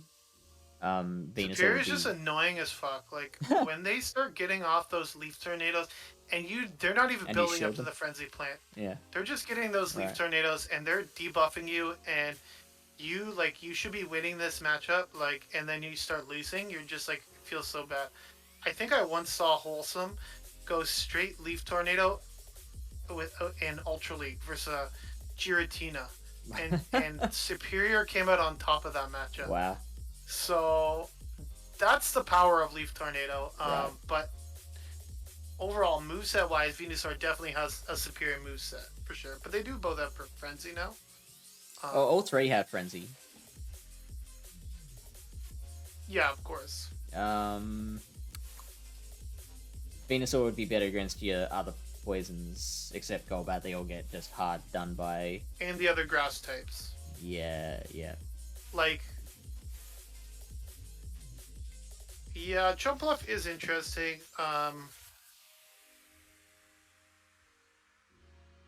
Jumpluff would be it just depends on how popular the ice types are, and what you did say about like the poison subtyping of Venusaur does help it against other poison types as well, and other grass types. So. It could be definitely interesting to consider. Jumpluff would be better against Beedrill than the other grasses, and it would also do better against Beware and other fighters. But worse against like Dugong or Lapras. Yeah. So there's definitely trade-offs there. I only have a Shadow Jumpluff too. Also, the Alolan rocks do better against Jumpluff than the other grasses. Right. And Jumpluff does do slightly better against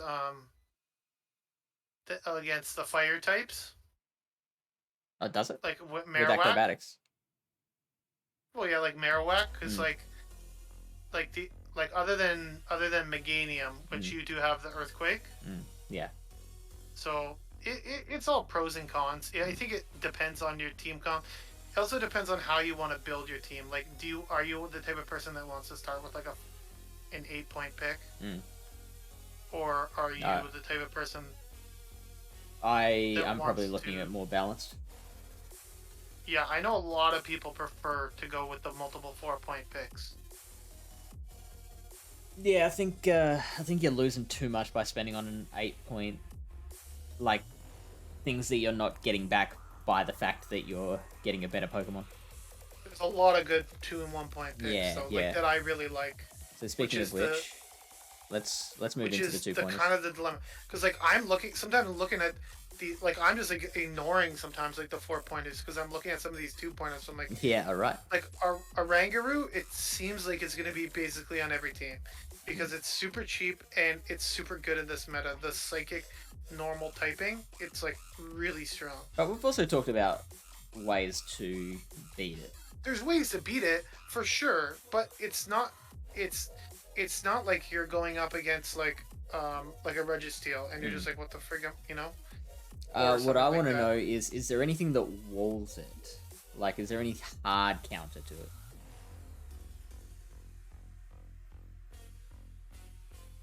I think there's your Greedent. Yeah, that's your best Greedent one. is like the hardest counter, but can it 2-shield through a Greedent? I'm not sure. Looks like Macargo with the Stone Edge or whatever. No, so Greedent's the hard answer. Yeah. Which is another reason why I think Greedent will be fairly popular. Yeah. And then Macargo. That's interesting to me because Macargo like doesn't. Oh, it's not even with Rock Tomb. This is Stone Edge. Yeah, Stone Edge. Wow. Samurott is a good counter to it, but it's not a wall. Yeah.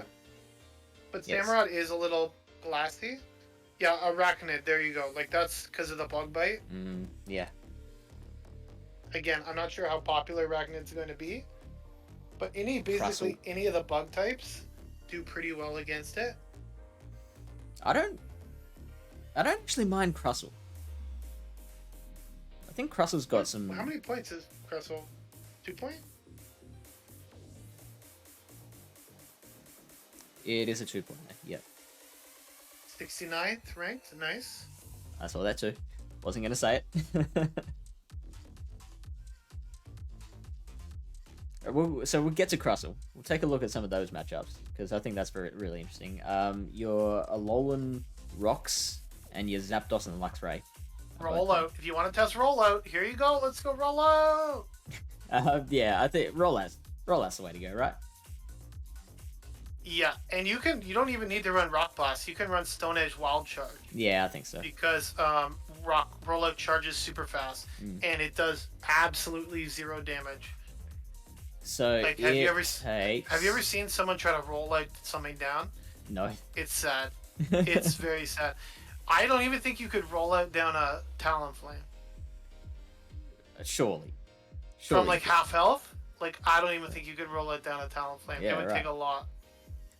Oh, what was I gonna say? So it takes it's 14, 28, 42. So it's like seven rollouts to get to back-to-back wild charges, which is 21 turns. And how many volt switches is it? 7 volt switches? Or 64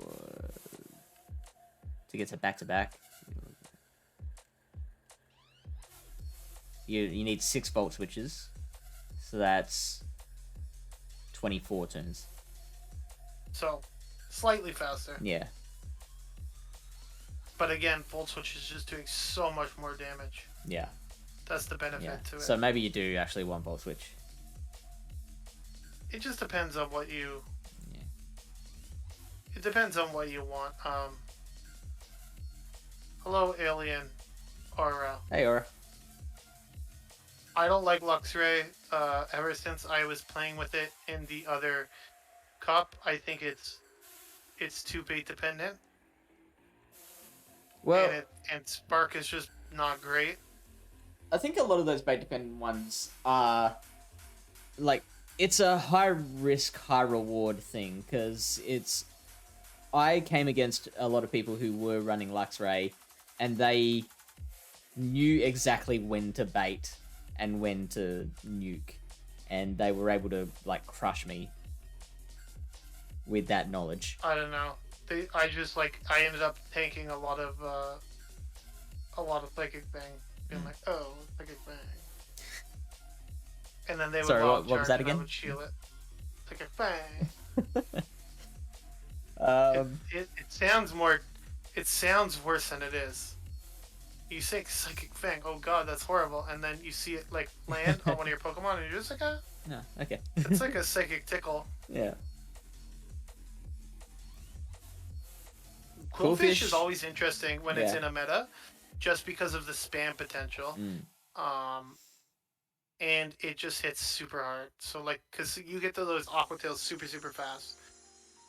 And again, we were talking about how nice poison coverage is. It's a double-edged sword again.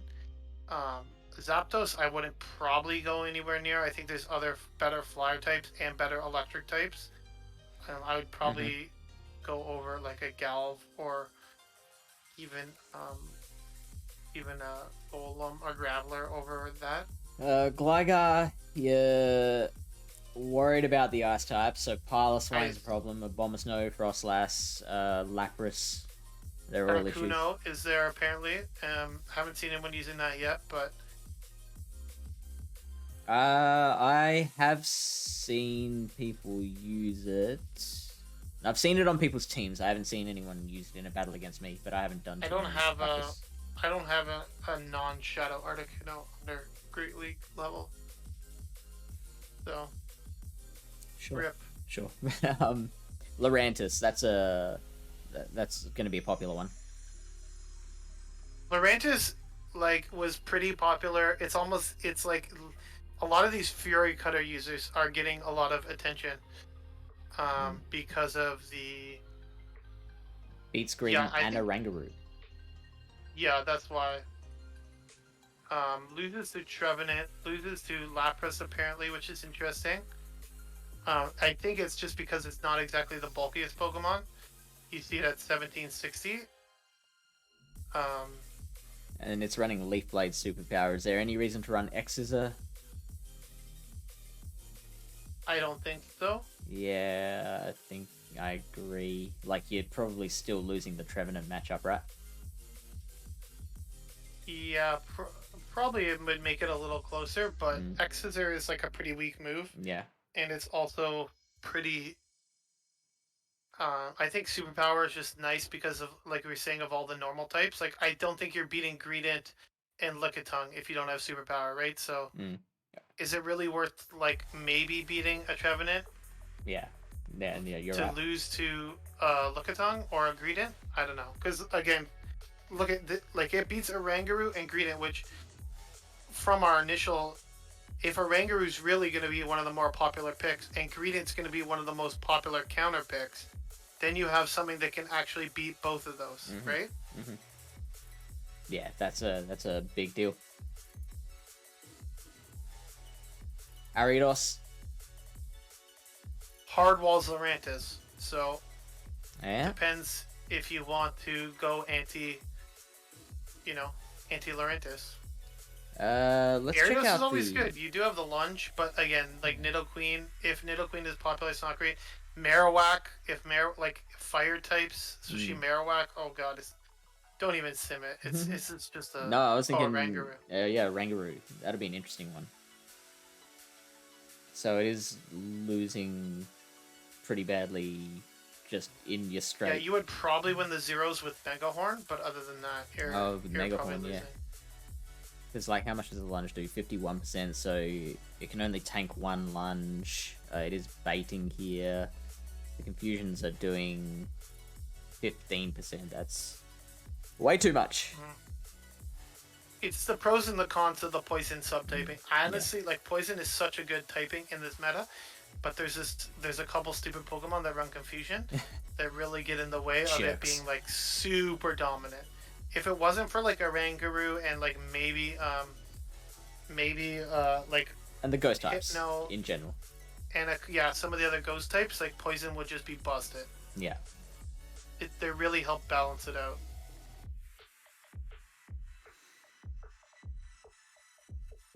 All right, so let's take a look at Crustle then.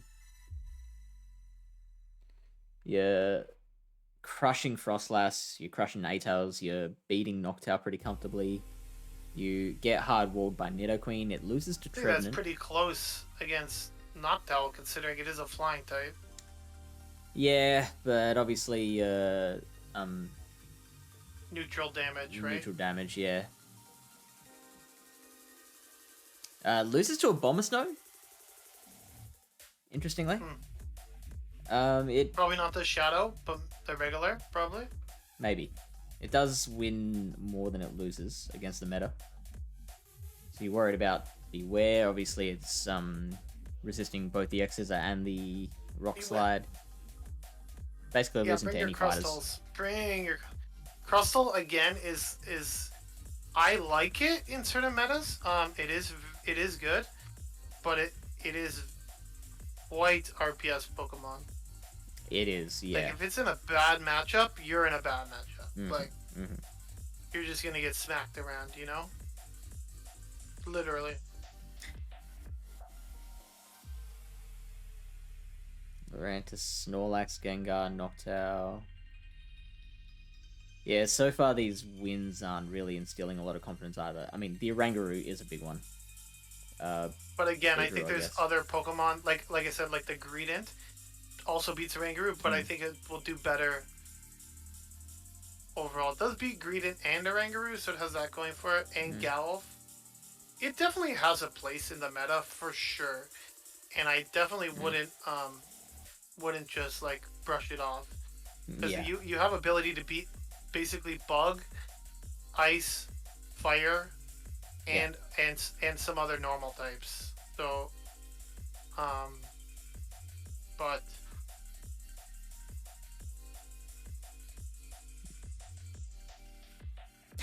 you beat Lugia with with Shurikata. Actually, I don't remember if that was the case with SmackDown as well.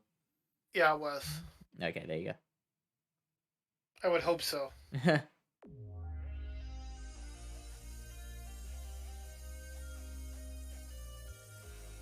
Yeah, I think SmackDown's the way to go.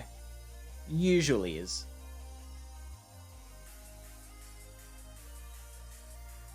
What about... How much of a difference does like 2 SmackDowns of energy make?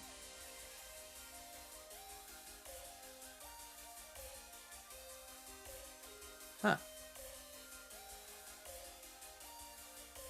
Still lose to Beware though. It still loses to Beware. That's it. It sucks. Very close against Trevenant. Very close against Shadow Queen as well. Yeah. Rock Slides do quite a bit of damage, even though they're resisted. So if you can get the 2 Rock Slides, you're going to be putting it fairly low. Like, that's you have to remember, Shadow Nidoqueen doesn't like taking hits.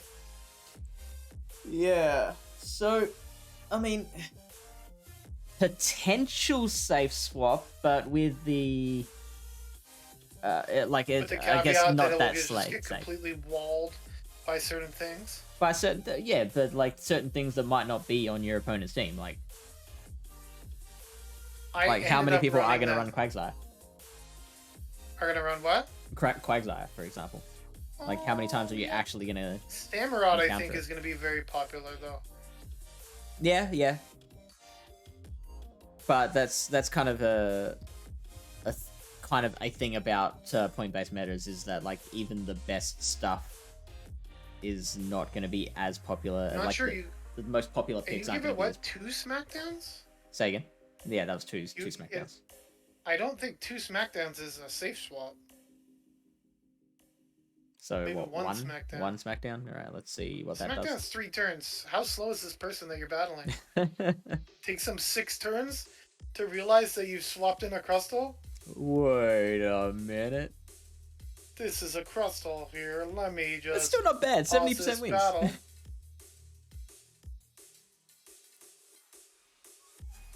Shadow Knitter Queen suddenly. Oh, so obviously you need that second SmackDown to get to an extra rock slide or something. For sure, for sure. Or that's probably baiting with an X scissor. You're losing to Cresselia. Bug type that loses to Cresselia. Oh god. It's an option. If you want to consider it, there it is. That's what we're here for. Just lay it all out and let you make We the are decision. here for that.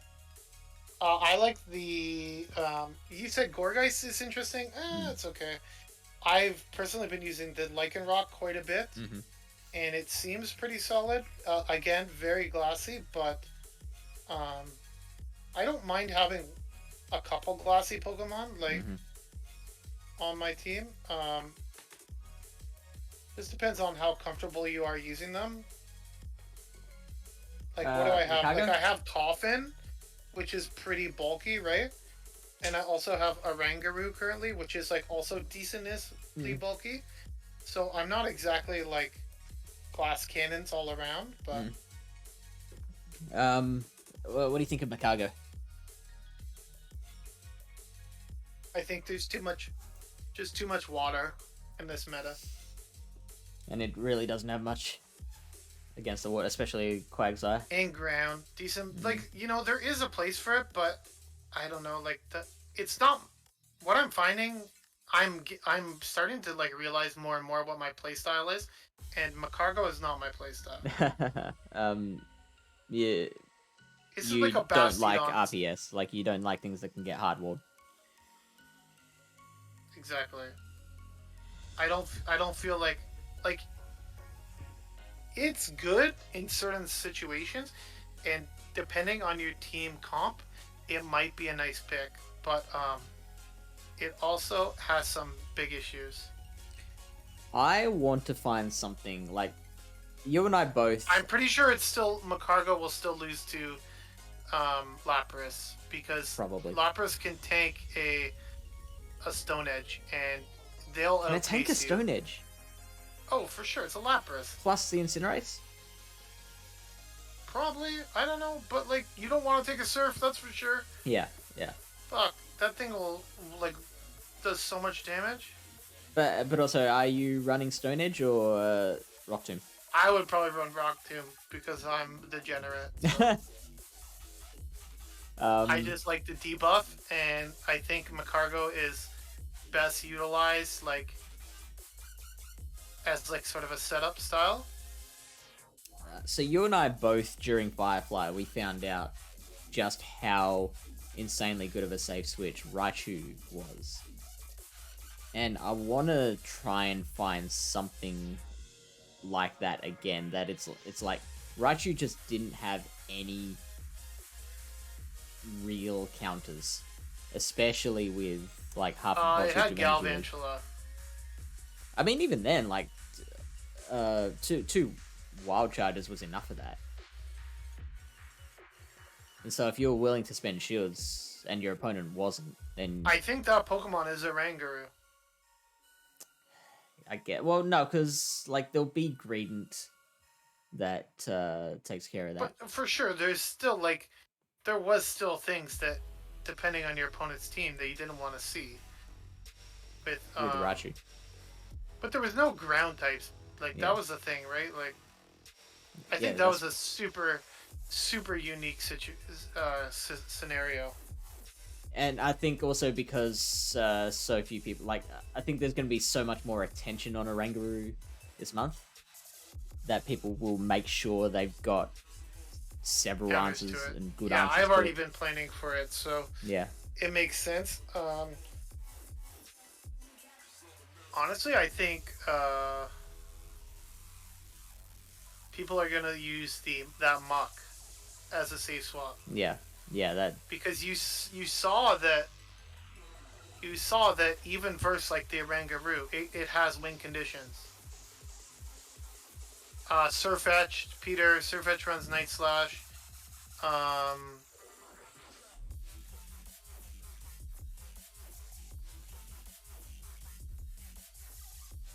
Primeape. Cryogonal. Oh yeah, bring a Cryogonal in. Get that What Aurora is Beam this, damage. Thrones Cup? Scyther. Don't run a Scyther, please, God. Do it. I like I said, the Muck, because Yeah. that Muck has the ability to flip its worst matchups because of the coverage moves it has. Yeah, you're right. And being only 1 point, I think that could make a pretty good safe swap. It's Tentacruel. Oh my god. This guy, he's just pushing his agenda. Victini. It's a confusion user. Dino loves Victini. He's always using Victini. I mean, I don't even have one built yet. You're still just as weak to ice damage, but you're not weak to bug damage anymore. It's a lot classier, so like neutral damage can do more against it.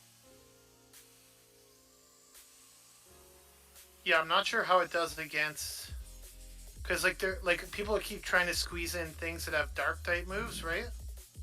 It loses. Decrease does hit very hard as well. Thanks, Zion. We'll lose to like a lot of the ghost types. Yeah, like it's a fire type that like if you can. I would presume that you're not bringing more than one fire type onto your team, and if your fire type is losing to Trevenant and Frostlass, yeah, then that's not great. Yeah, so... Yeah, like I said, I know Dino really likes using that thing. I've never used it. I don't have one built yet. But... definitely gets to those V-creates quickly. Does it have any other move other than Confusion, or no? Ooh. Viable one? Probably not. Quick Attack. Oh, yeah. Not the worst move. Compared to Confusion, it's pretty bad. You think?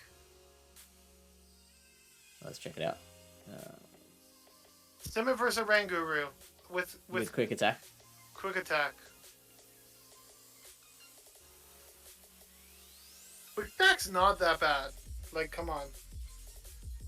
Chill out, okay?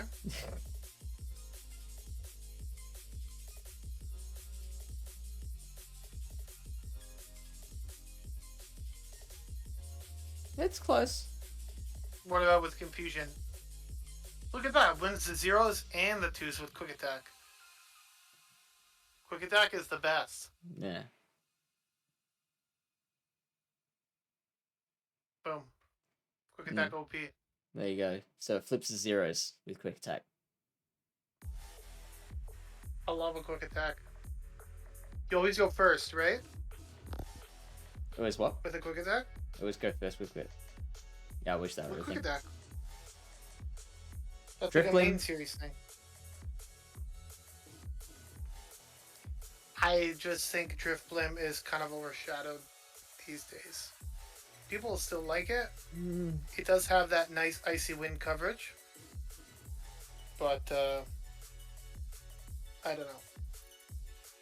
It does... So, I mean, okay, so... Noctowl and Pidgeot. I don't think the flying type coverage is helping it in this meta. That's well, yeah, that's what I was getting at. Yeah, so Noctowl and Pidgeot, you really like the biggest things they're bringing to the meta are their ghost resistance, right? Which Drifblim this doesn't have. Is take super effective from Ghost, take super effective from Dark. I think there's other better Ghosts, and I think all the flying coverage is doing is weighing it down. It helps against grass types. That's basically it. It hurts it against like Crustle. It's a ghost type that's losing to certain bug types now because it's of a flying type.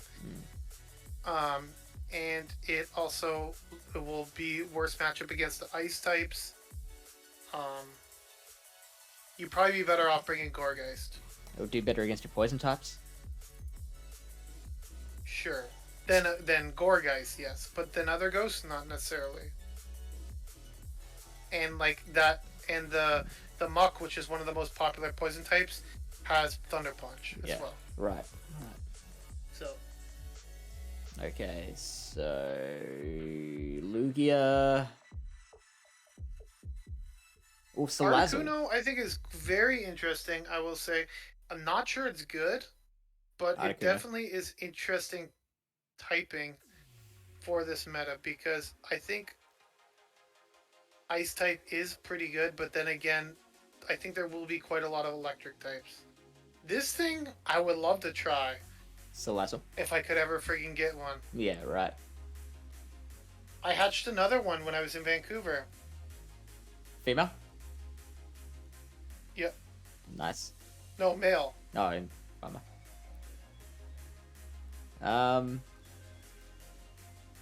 So I think I transferred one of them. I have 3 here.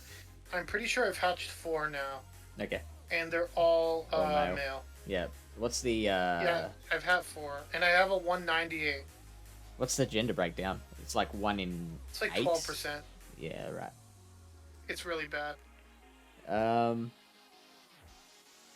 Looks pretty good though, other than the... It beats your flyers, it beats Frostlass, it beats your ices and grasses. Does not beat Lapras because of that fire typing being weak to surf. Yeah, this type of Pokemon I feel like does much better in the 2 shields. This might be your like your Raichu of the meta. Okay, yeah. You could probably just 2 shield through like a bunch of shit. Nah, you know what? With so many Oranguru around. That's true. Like you try and safe swap your Salazzle and then might be holding it back a little bit in this meta. Yeah. So look at that, Oranguru beats it with a 165 battle rating. You probably don't even need a shield. It's 5 confusions.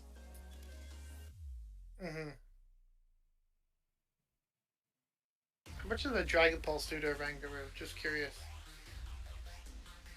47%. Only 47%? Yeah. Okay, that's not... So Oranguru can just straight up confusion down, doesn't have to shield. Doesn't have to shield, doesn't have to throw. Mm. It's definitely interesting. I don't have one. I can't comment on it. Toxicroak, do not bring Toxicroak. It's too risky. Yeah, all the confusion and the ghosts. Surfetch though? Surfetch with Night Slash gives it something. I would bring 3 counter users. Surfetch, Heracross, or Lycanroc. Those are the only 3 I would bring. Because Surfetch does have that Leaf Blade and the Night Slash. Yeah. It's really nice coverage. Will it be good? I can't really say for sure because it's very tough to know how the meta is going to shake out when it's this wide open. Mm-hmm. And it's a point based, right? Mm-hmm. So like every team is going to be different basically. I do think Surfetch is worth 2 points for sure. But again, I wouldn't go with Toxicroak just because of how many things it loses to. Yeah. And especially like being hard walled by a few of those things.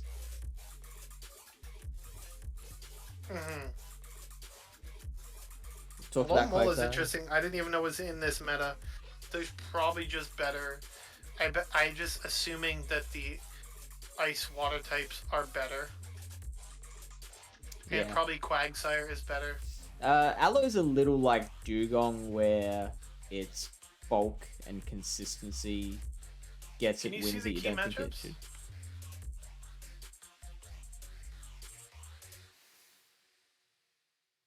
Losing to Trevenant, of course. And of course it's beating your fires. 8 Hours is a nice one. Shadow Nidoqueen. Losing the Frostlass is very interesting. Yeah, it shouldn't, should it? Oh, excuse me. I mean, apart from that, very close. Nothing else is surprising there. No, it's okay.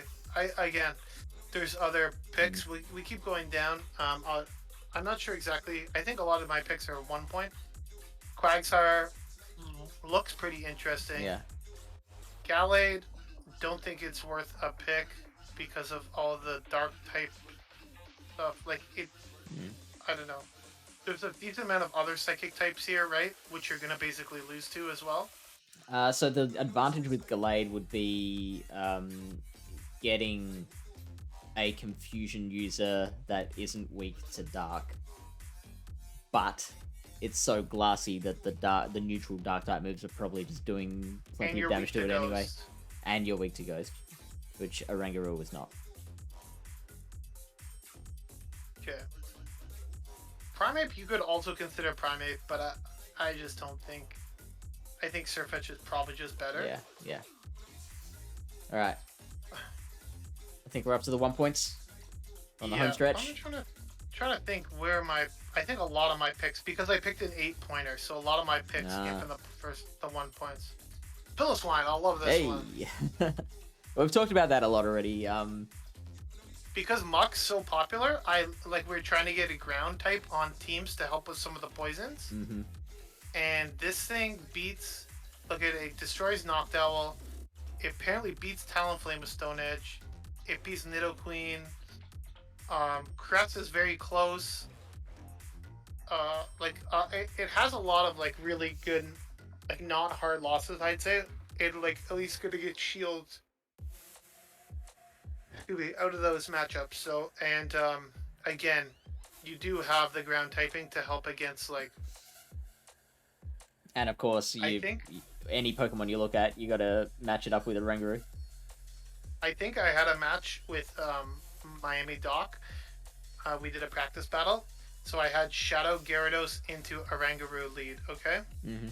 He decided to double shield and farm down, okay? Oof. So I shielded once. I farmed all the way down with Piloswine, and then I also have my own Oranguru in the back with 1 shield, and I just went on a tear. I think I got off 2 avalanches, stored another avalanche for later, and then cleaned up with Oranguru, and then I ended with an avalanche at the end. Nice. So. Nice. Powder Snow Avalanche is a deadly combo. Yeah. You've seen it on Frostlass, right? Yeah. And Stone Edge is quite nice because there is its big weakness is fire and water. Water is a little tough for it, but fire, at least you do have that ability to hit back. Yeah. Agreed.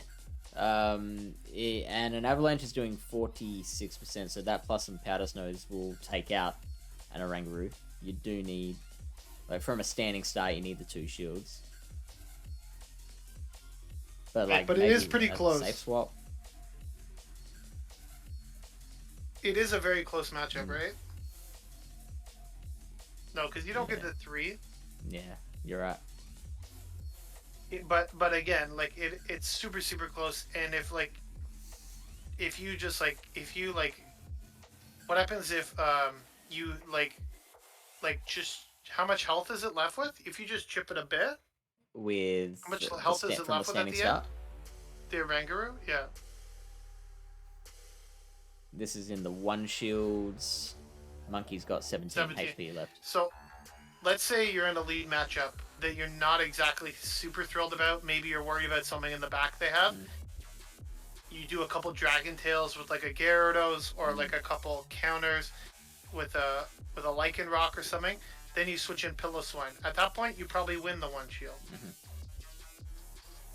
Yeah, especially since so it's getting to that foul play to KO, so it's going to take another 4 confusions to get to the next foul play. To the next one. So you have a bit of time, right? And all you need to do is just do a 17 chip damage, and then you can easily win the 1 shield at that point. So, like I said, there is a lot of flexibility with this Pokemon. Again, you don't want it really up against fire types. Alright, let's sim it against AWAC then. Because, if you can land a Stone Edge, I think we might have already simmed this one already. It's bad. No, we didn't. This is bad. The Stone Edge does 69% It's a lot of energy to damage. get to those stone edges. Yeah. This is against Shadow... No, this is regular AWAC. So, okay, that's bad. Even... Yeah, you can trying to check bait. Shadow. Maybe it does slightly better. Does 83% to the Shadow AWAC.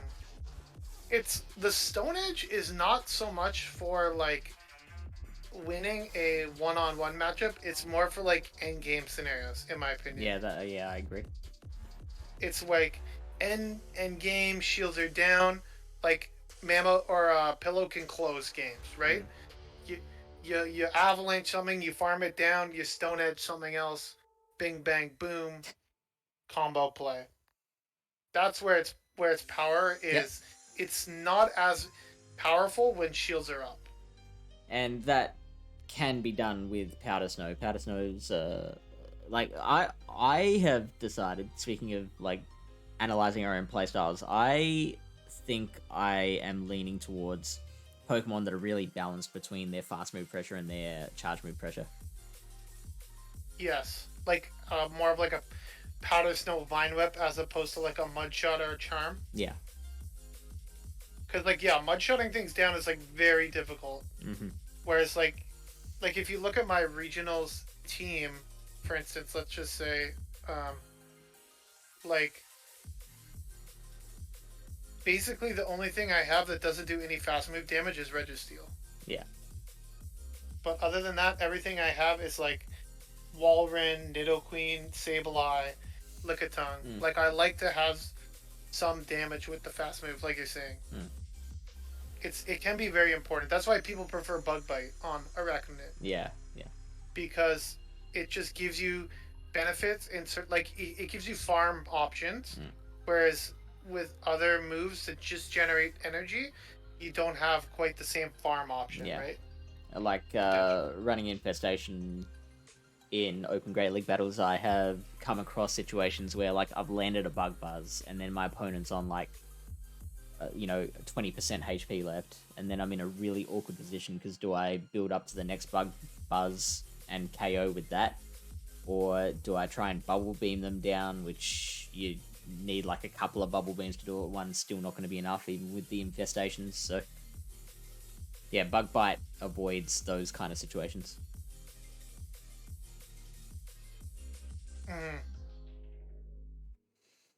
Litleo as a fire Pokemon. If you don't want to spend as much on your fire user, so like AWAC's 4 points, Ninetales I think was 4 points. What other fire? Talonflame was 2 or 4. I think Talon was 4. Talon's 8. Talon's 8? Was it? Yep. Wow. So Litleo could do the same thing, but as a 1 point Pokemon. And it has Crunch. But it is normal type. So weak to... I mean, I think the normal typing makes it even better in this meta. Yeah, it can. I imagine it would crush an Alolan Marowak. It will crush a Alolan Marowak. I don't know. Bone Club. Let's check that out. Like the AWAC would definitely outpace it, so that would be a very interesting matchup, actually.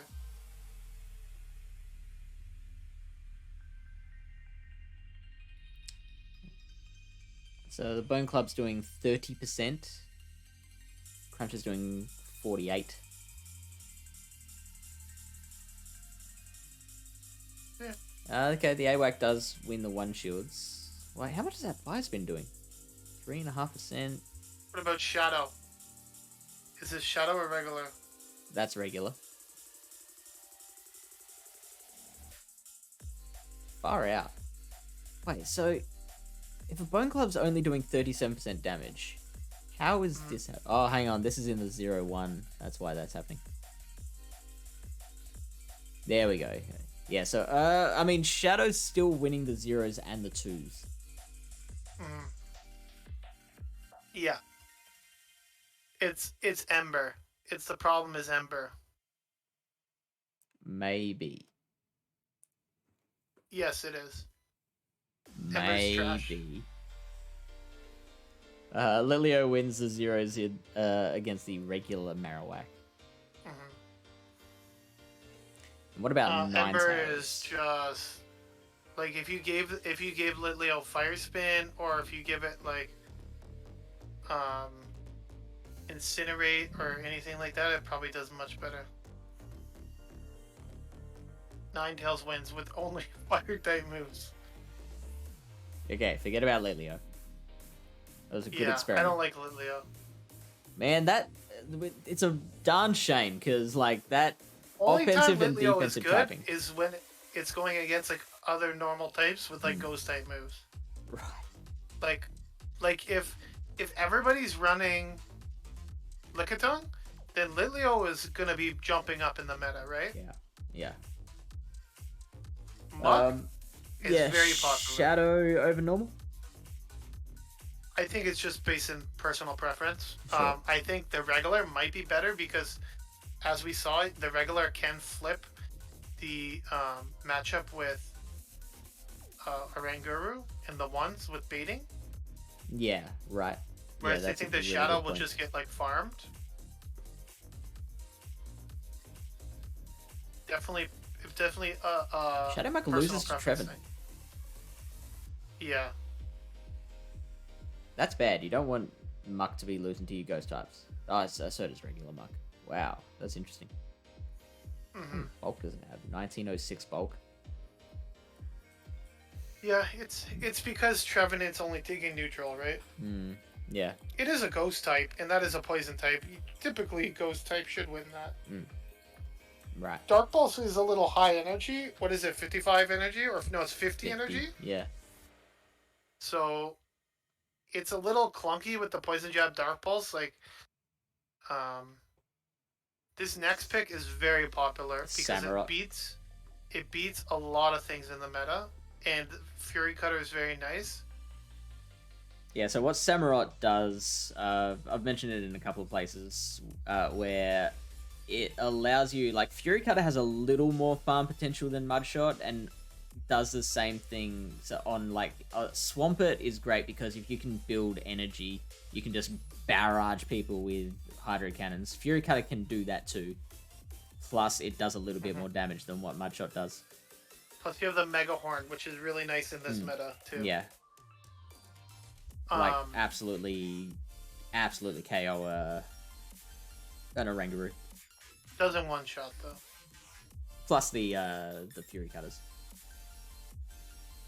PvP is a serious thing. No wonder GBL is getting all the hype.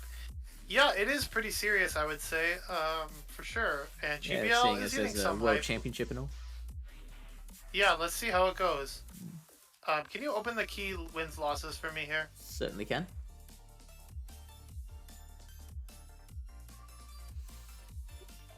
Okay, so it loses to... to Atos. It struggles against some of the ghost types, right? Because of the Fury Cutter. Yeah. So, like, Coffin and stuff like that, and Lickitung with the power-up, I guess. Might be bait dependent. There is one Pokemon that's a little further down the list that we will touch on that hard walls Samurott and does a lot of the same things that Samurott does. Oh, really? Yes. Okay. I'm just thinking, like, there's a lot of really nice value in the 1 point section. Exactly. And that's why I'm leaning towards an 8-point pick. Because I think the 8-point picks are super strong. And that's the reason they are 8-point picks. And I don't mind spending points there because there's a lot of Pokemon I like. In the 1 like point. Shadow Mewtwo. Easily just clap people with Shadow Mewtwo. I don't have a Shadow Mewtwo on my main account. My Shadow Mewtwo is at level 40, so... It's at level 40. I've got a Shadow Mewtwo under Great League level still. I have one on my alt account, which I use in Kanto Cup. It's fun. I feel like Shadow Mewtwo might have play as like a shield burner, like a Pokemon If you to lead set up it, the back. if you lead that thing, you will guarantee to get at least one shield. Yeah, right? Maybe two. Like, people need to shield that shit. Something like a Nidoqueen, though, can just shield and farm down. Probably doesn't even need to throw. Like, Yeah, at that point, you would just cut your losses and swap out. yeah. So what if you don't throw?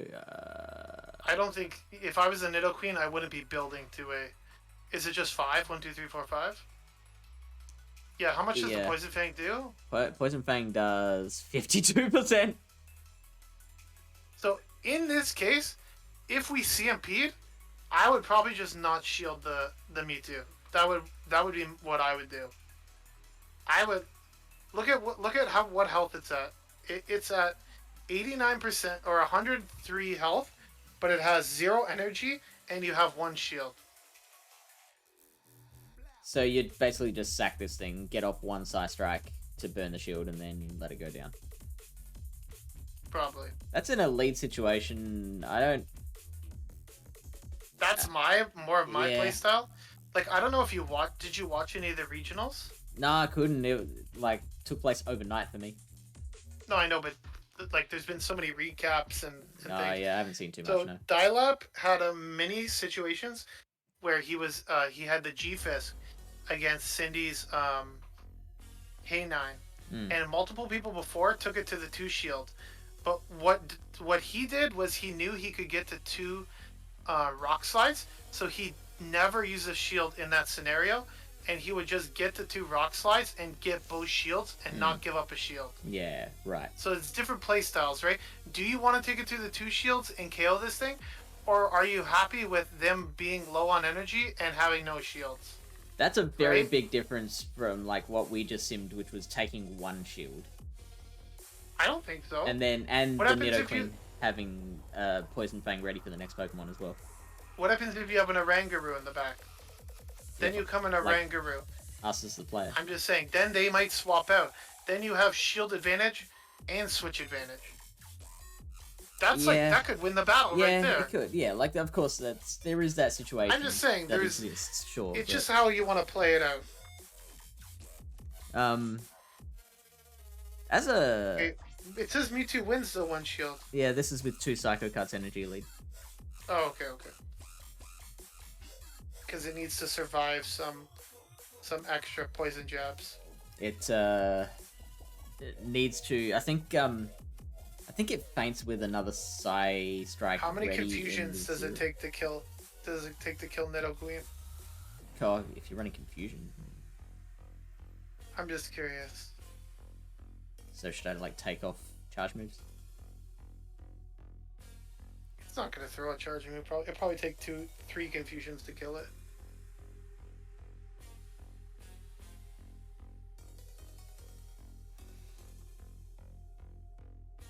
Four. 4. How many does it take to kill a Toxic Croak?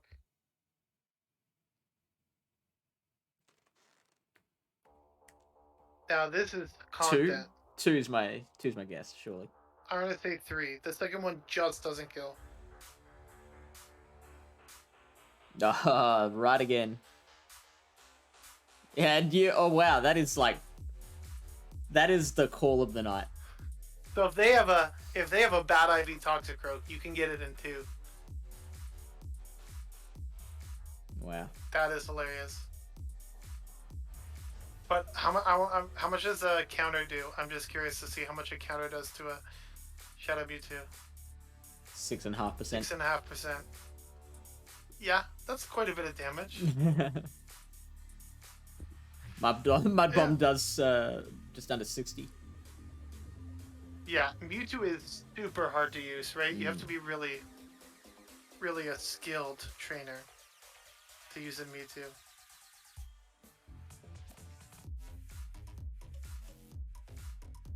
So if you got a Mud Bomb ready, you got no chances of Mewtwo.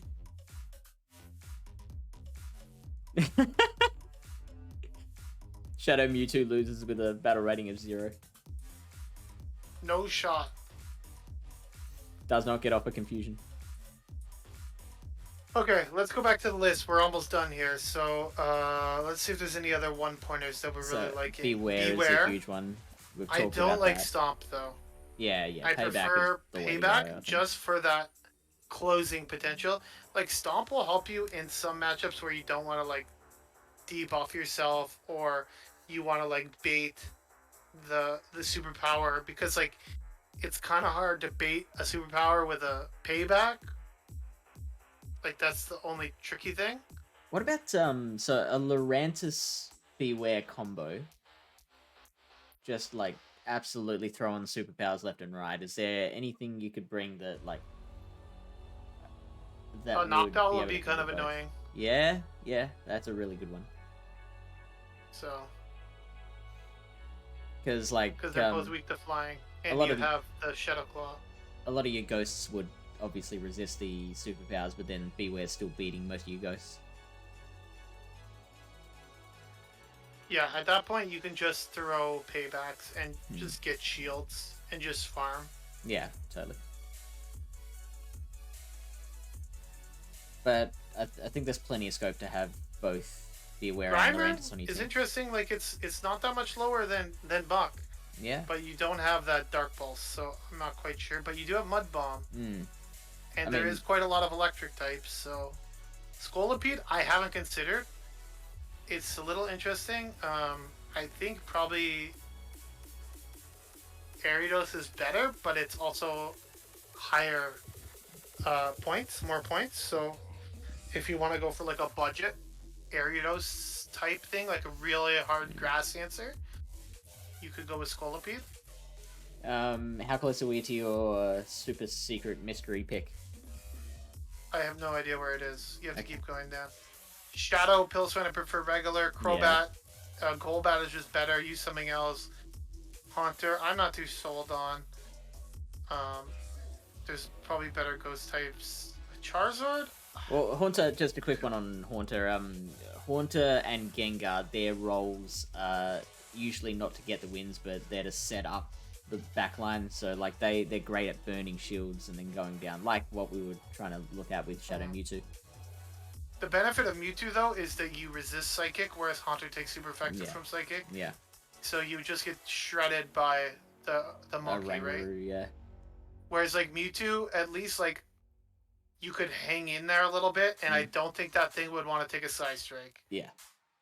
Like, I'm pretty sure I would still shield the Side Strike if I was the monkey. What second move would you throw onto a Mewtwo? Oh, Tribird, how's it going, sir? Hey, Tribird. I met him at Vancouver Regionals. Delightful man. Very skilled battler, very spicy team. I don't know what he's better at, PvP or Wisecracks. Yeah, that is a good question. He usually does both at the same time.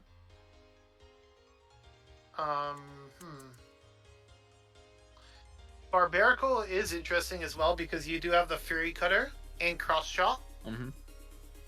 Could be interesting. But then again, like, there is a decent amount of the grass type itch. You gotta be careful. Sorry, just quick one. The Mewtwo. What would your second move be? Mewtwo? It says Shadow Ball there. I don't think it really matters. Focus Blast? Pardon? Ice Beam or Focus Blast? I wouldn't run Focus Blast in Great League. Like, it's kind of high energy. Ice Beam could work. Thunderbolt. Thunderbolt, yeah. You could run Fire Flamethrower. Honestly, I think you really could get away with just Side Strike. Shadow Ball would be nice, like, for like other psychic types and Cresselia and stuff like that. But probably Ice Beam would be good too. Yeah, nice meeting you as well, and you did a little better than me, I think. So you did pretty well there. Unfortunate that we couldn't battle, but that's just the way it goes. Sometimes I didn't have to figure a way around the Komao, so at least I'm pretty sure that was you running the Komao. They did battle a Raichu and Raikou. but he said that he only picked it because he didn't have enough points to pick the other thing that he wanted to. And then when he rearranged his team, I think he went with Galvantula. Okay, So, sure. It does have Shadow Ball though, which is does. interesting. But it's pretty glassy. Yeah. I think difficult to use. Raichu is the Alolan Raichu. I don't know, maybe it's not a 1-point Alolan Raichu. I think if you're running one, like the Alolan Raichu is probably the better one to run, but it might be like a 4-pointer. Oh no, it's 1 point. It's okay. 1 point. Ranked lower though. You're weak to the dark type damage though. That's probably the biggest disadvantage with your Achu. Okay, but you do resist Psychic. Like you resist the Psychic moves from a Rangaroo, right? So like, look, Yeah. you beat a Rangaroo. How does regular Raichu do it? Like you lose to like Lickitung and Munchlax. Like that's kind of the pro cons. And you're also weak to Ghost types. So it. And like your Greedents and your Mucks and that are a bit harder.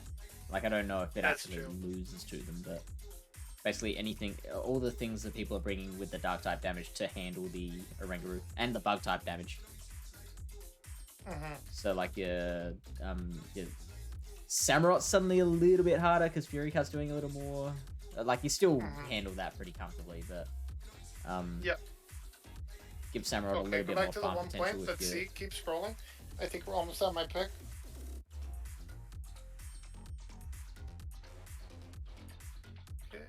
Oh, there's Tentacruel. Tentacruel at number 95. Which again, it doesn't look horrible. Yeah. I just wish it had something other than Hydro Pump. But I will definitely consider it. I think there's other normal type or poison types that I prefer, but it's definitely not the worst pick. Its bulk makes the Hydro Pump okay.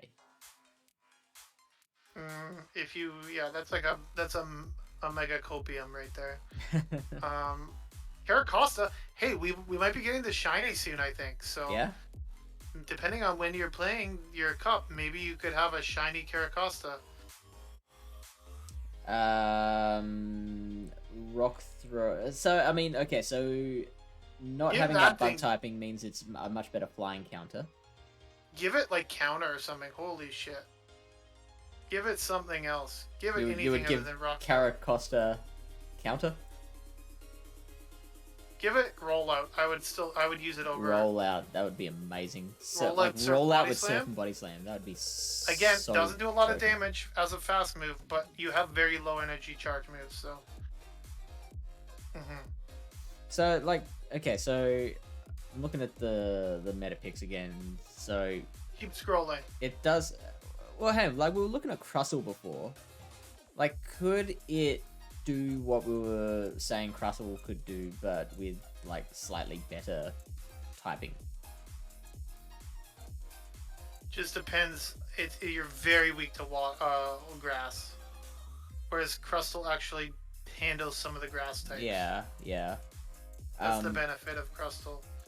But you do take neutral from water, so and you resist poison as well as same as Crustle.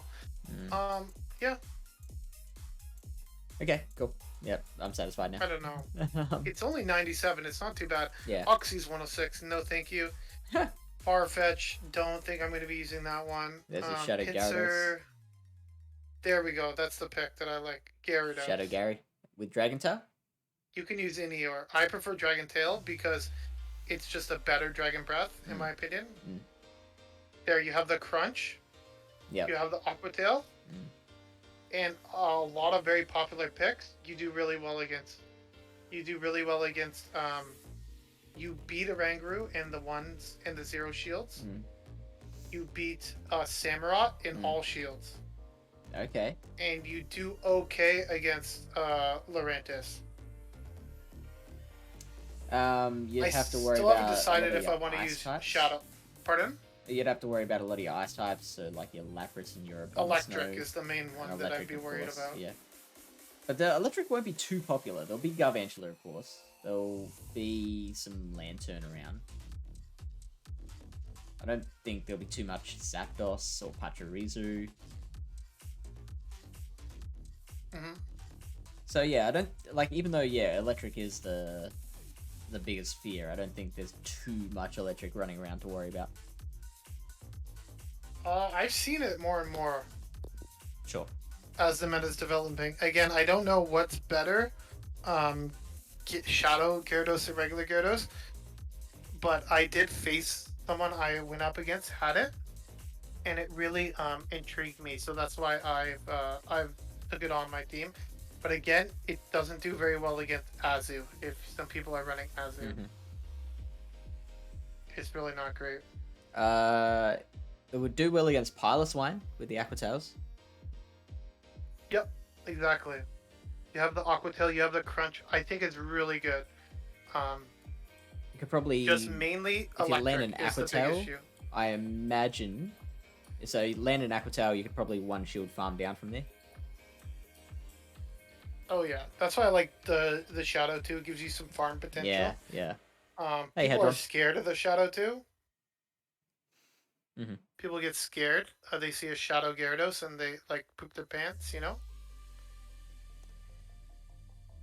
Then we got Heracross. Yeah, could be a good counter user, possibly. Bug type is good in this meta. We're starting to get into the bit of the weeds here, but Seeking, I'm not sure about. Definitely intriguing. Sudowoodo we've looked at. Mamaclimbs, Piloswine core. Let's go. No, thank you. High Roar, it's the worst. Litleo, Bibarel, Galarian Rapidash. Fear Fairy. Dweeble, a worse. You know, the other one. Mm. But it's only 1 point though, so if you want to Blastoise. like, if you wanted to squeeze like a Crustle on your team, but you can't afford it, maybe you could squeeze a Dwebble. You know, that's one popular thing. Bonsly is there. Hitmonchancy. A lot of the counter users are down this low. I'm not sure how good they're going to be. Queen could have a little something in it.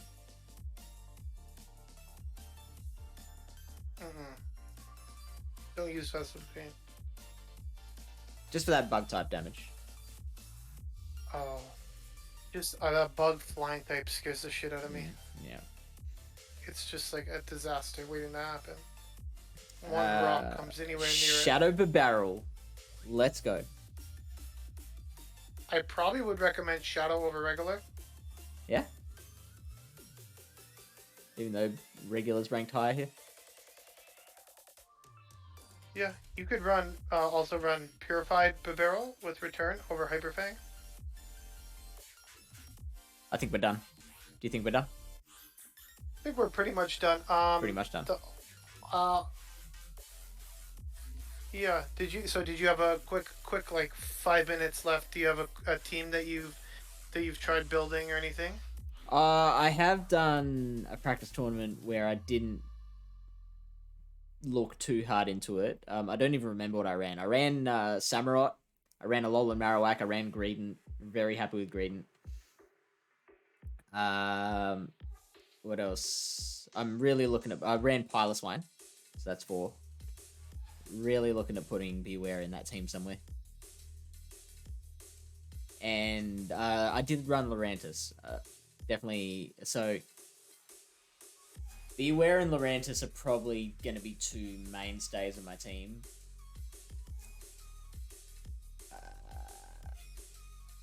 And I'll need a little more against a Rangaroo. So yeah, and Greedent. Greedent's probably the 3rd one. That is like they're settled on my team. Currently, I have Lycanroc, Beware, Arankaroo, Cofagrigus, Shadow, Gyarados, and Piloswine. Yeah. Which it's been working okay, but again, I did have a hard time dealing with an Azu. I had to throw a couple. Yeah, I don't think Crunches Azu's going to be super popular. Crunches and Aqua Tails at it to kill it. Both actually, game 2 and game 3, I killed it with Gyarados. So. Yeah, right. That's amazing. Like how I do resist the bubbles. How do you have to do that? I mean, woo, yeah. Pardon? How how did you KO the Azu in the end? Like, how much chip did you have It was to get? already low. Yeah, It was okay. already kind of low. I think in the first game, an Aquatail KO'd it, and then in this, hey, oh shit! Hey, she got it. Speak of the devil, she Let's has it go. on Tapu Fini, and she's here hearing me talk about how I KO'd her Azu with my Shadow Gyarados. What's the CP, Mamaclimbs? What is the CP? And the IVs. And how much did you have to pay someone to trade you one? I felt special for only like 2 days. I got my Tapu Fini, and then now Mamaclimbs. But I think she's been doing a lot of trades. She's Hedron has one. Mega Hedron 1495. 1495. Yeah, that's a pretty good number too. Yeah, that's awesome. Yeah, Hedron's IVs aren't great. I should start working on it. I should start finding people in my local community. My IVs are. I did 2 trades. You think 1490 CP is worth like investing in a Tapu Fini? Yeah, sure. Hers is 312.7. Yo, that sounds fucking sick. Yeah. I'm so jealous of your Tapu Fini. Mine's 557. Do you think that's okay? I mean, It's better than not having a Tapu Fini. it's ranked 1385 in Great League. It's Just not quickly, bad, right? I'm looking at either KD46 or Kevin Saladaris to rate.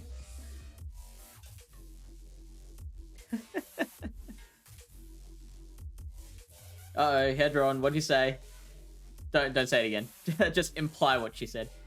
He said I probably did a bunch of raids for Tapu Fini or Yeah, something. there we go. Yeah, it shows up on the chat on screen. He said trade. He said trade. Yeah. Oh jeez, don't say trade. I find this hilarious. Mamaclimbs did 18 Tapu Fini teas? Wow, that's a lot. Yeah, the F word. Yeah, I think the F word's allowed, but trades isn't. Yes, it is. I did. Katie or Kevin? Who do you want For what? to raid? Kevin who? Saladaris. Is he doing a recap? He's Vancouver Regionals recap. Yeah. He's at 2 hours. Oh, is he? There you go. Let's go, Katie then. It looks like he's going through a slideshow right now. Ooh, that's content. You know Kevin with his slideshows. I don't know. I don't know how much longer he's gonna be on there. So Yeah, sure. Yeah, let's go, we can Katie. rate Katie because she just went on. I will never financially recover. Yeah, how much Stardust did you spend trying to get a Tapu Fini? Like you could have double moved like 8. So were these all low friendships? So that's 20,000 per. And you know Mamaclimbs doesn't have a lot of Stardust to begin with. Yeah. So 20,000 times 18, that's 360,000 Stardust she spent trying to get a Great League Tapu Fini. That makes me just want to build the one that I got. Because it's only 100,000 to double move it. And I don't need to power it up anymore. No, you gotta prepare. Like, Mamaclimbs is gonna sweep the... She knows. Oh, God. That's why she didn't have the Snorlax ready in time for Master League. Everyone jump in this raid. What raid? We're raiding Katie. Here we go. Okay. Let's go. Well, thank you so much, everyone, for coming out. Really appreciate it. Awesome time. We have tomorrow. Yeah, tomorrow is Gym Breakers, the semi-final between Peru and Canada. So check that out. Lyle Jeffs is actually performing all 8 roles in his team. In Team Canada. I am not on Gym Breakers. Then next week we've got Unfortunately. the team building stream for regionals with King. Send us through your team so King can break them down. See ya. Peace. Oh, you're doing team building with King? Yeah.